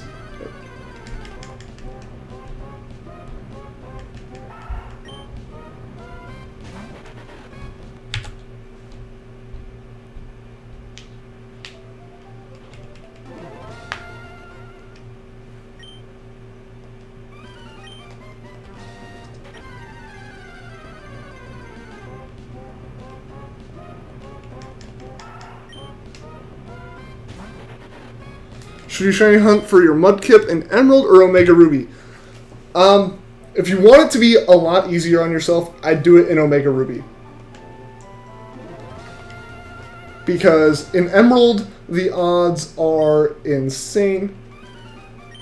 The odds are 1 in 8,000 in Emerald and 1 in 4,000 in Ruby, or in Omega Ruby.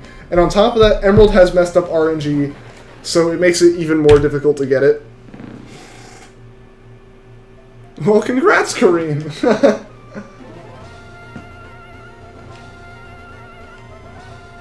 Yeah, so if you just want like a shiny Mudkip, I'd go for it in Omega Ruby. Quick with the rebound here.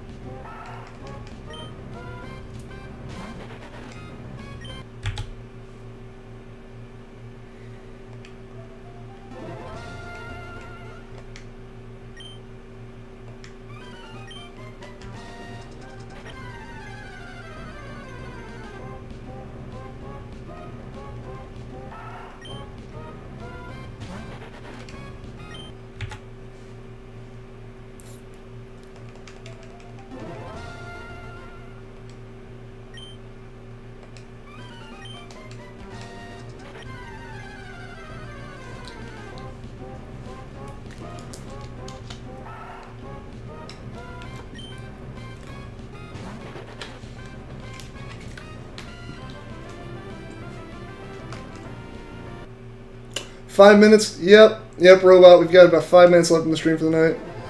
What am I shiny hunting for next? Well, Blaze, next I will be hunting for a shiny Charmander. But that won't happen until we either get the Treecko or we get to probably about 5. If we get to about 5,000, I might take a break for a bit and shiny hunt something else, just a breath of fresh air. But yeah, so the next thing that we'll be hunting will be a shiny Charmander, and then after that, I think I will be doing.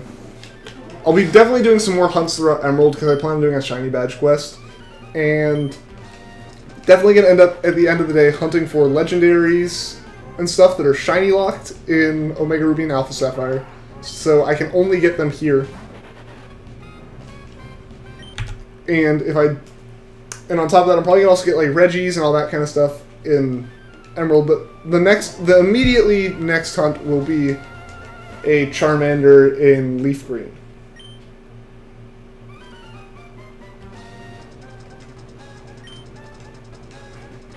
You think I'm gonna get the shiny shiny Treecko at 4,200? We'll see. We'll see. Welcome back, Richard. You just made it in time for the last like 5 minutes of the stream here. Been going for about 3 hours now, so I'm going to be wrapping things up pretty shortly here. You started on Leaf Green for Charmander and took a break at 800. Yeah, I mean, the thing is, shiny hunting in Gen 3 games and really anything before Gen 6, or really, I guess, Gen 4 makes it easier with the first method training, but Gen 3 and Gen 2 are kind of like the really hard ones to do, just because there's, you know, 1 in 8,000 odds, plus, you know, you've got no real methods of chaining for Pokemon outside of soft resetting. Or am I sure this is how you soft reset for shinies? I am. It's just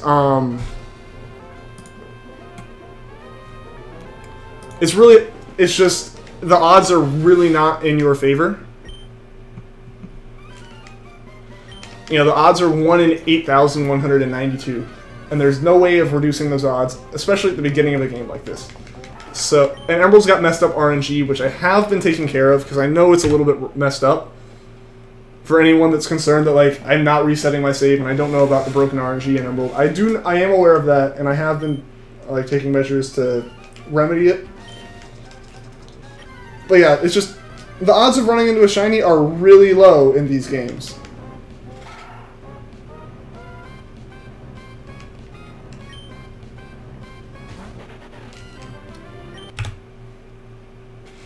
Yeah, everyone slips up sometimes, yeah. There was a time where I thought I had done it on stream. Someone called me out, and I'm still not sure if I did it, but, like, I wouldn't be surprised if I did.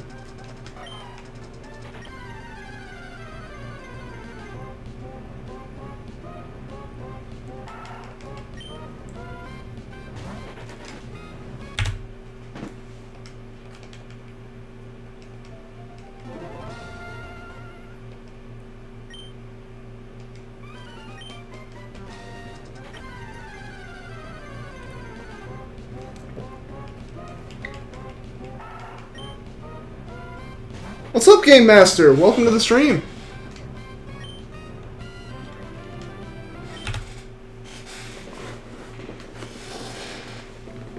I didn't swear on that stream?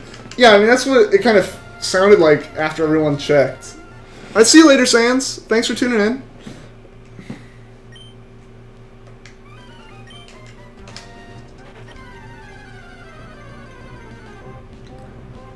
He once cursed in Spanish without knowing it's an actual word.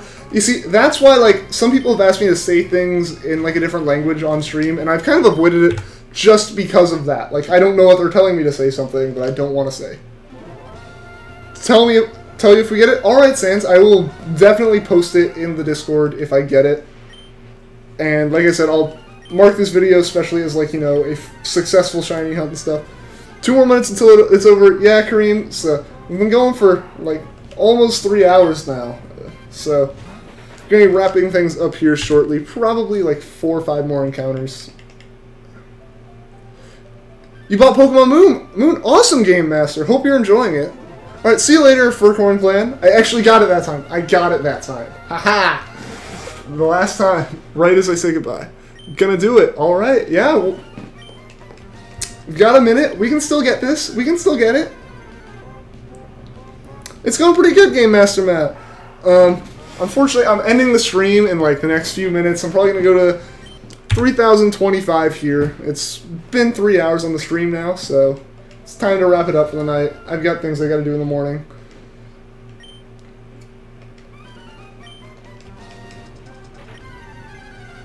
But so, before we get to the final one, just start kind of wrapping things up. Thanks to everyone who's tuned in and been in chat. Anyone who likes and subscribes. It means a lot to me that like people are enjoying being here, because I've always enjoyed shiny hunting since I started, and I felt like, you know, it'd be more fun to kind of like share that with everyone and enjoy company anyone who also enjoys shiny hunting.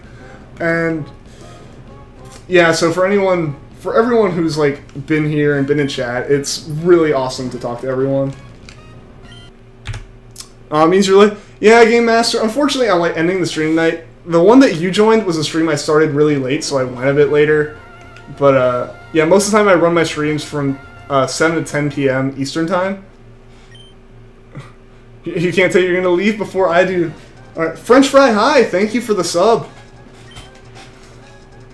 You just got back from the movies. All right, hope you had a good time.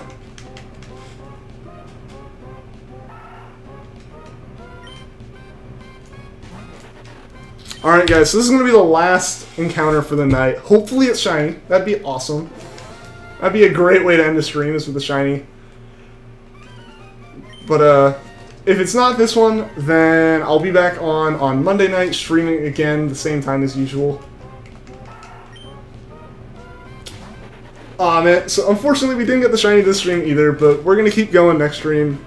And just one last time, thanks to everyone who tuned in and was in the chat. Anyone who likes and subscribes, it means a lot. And I'll see you guys next time.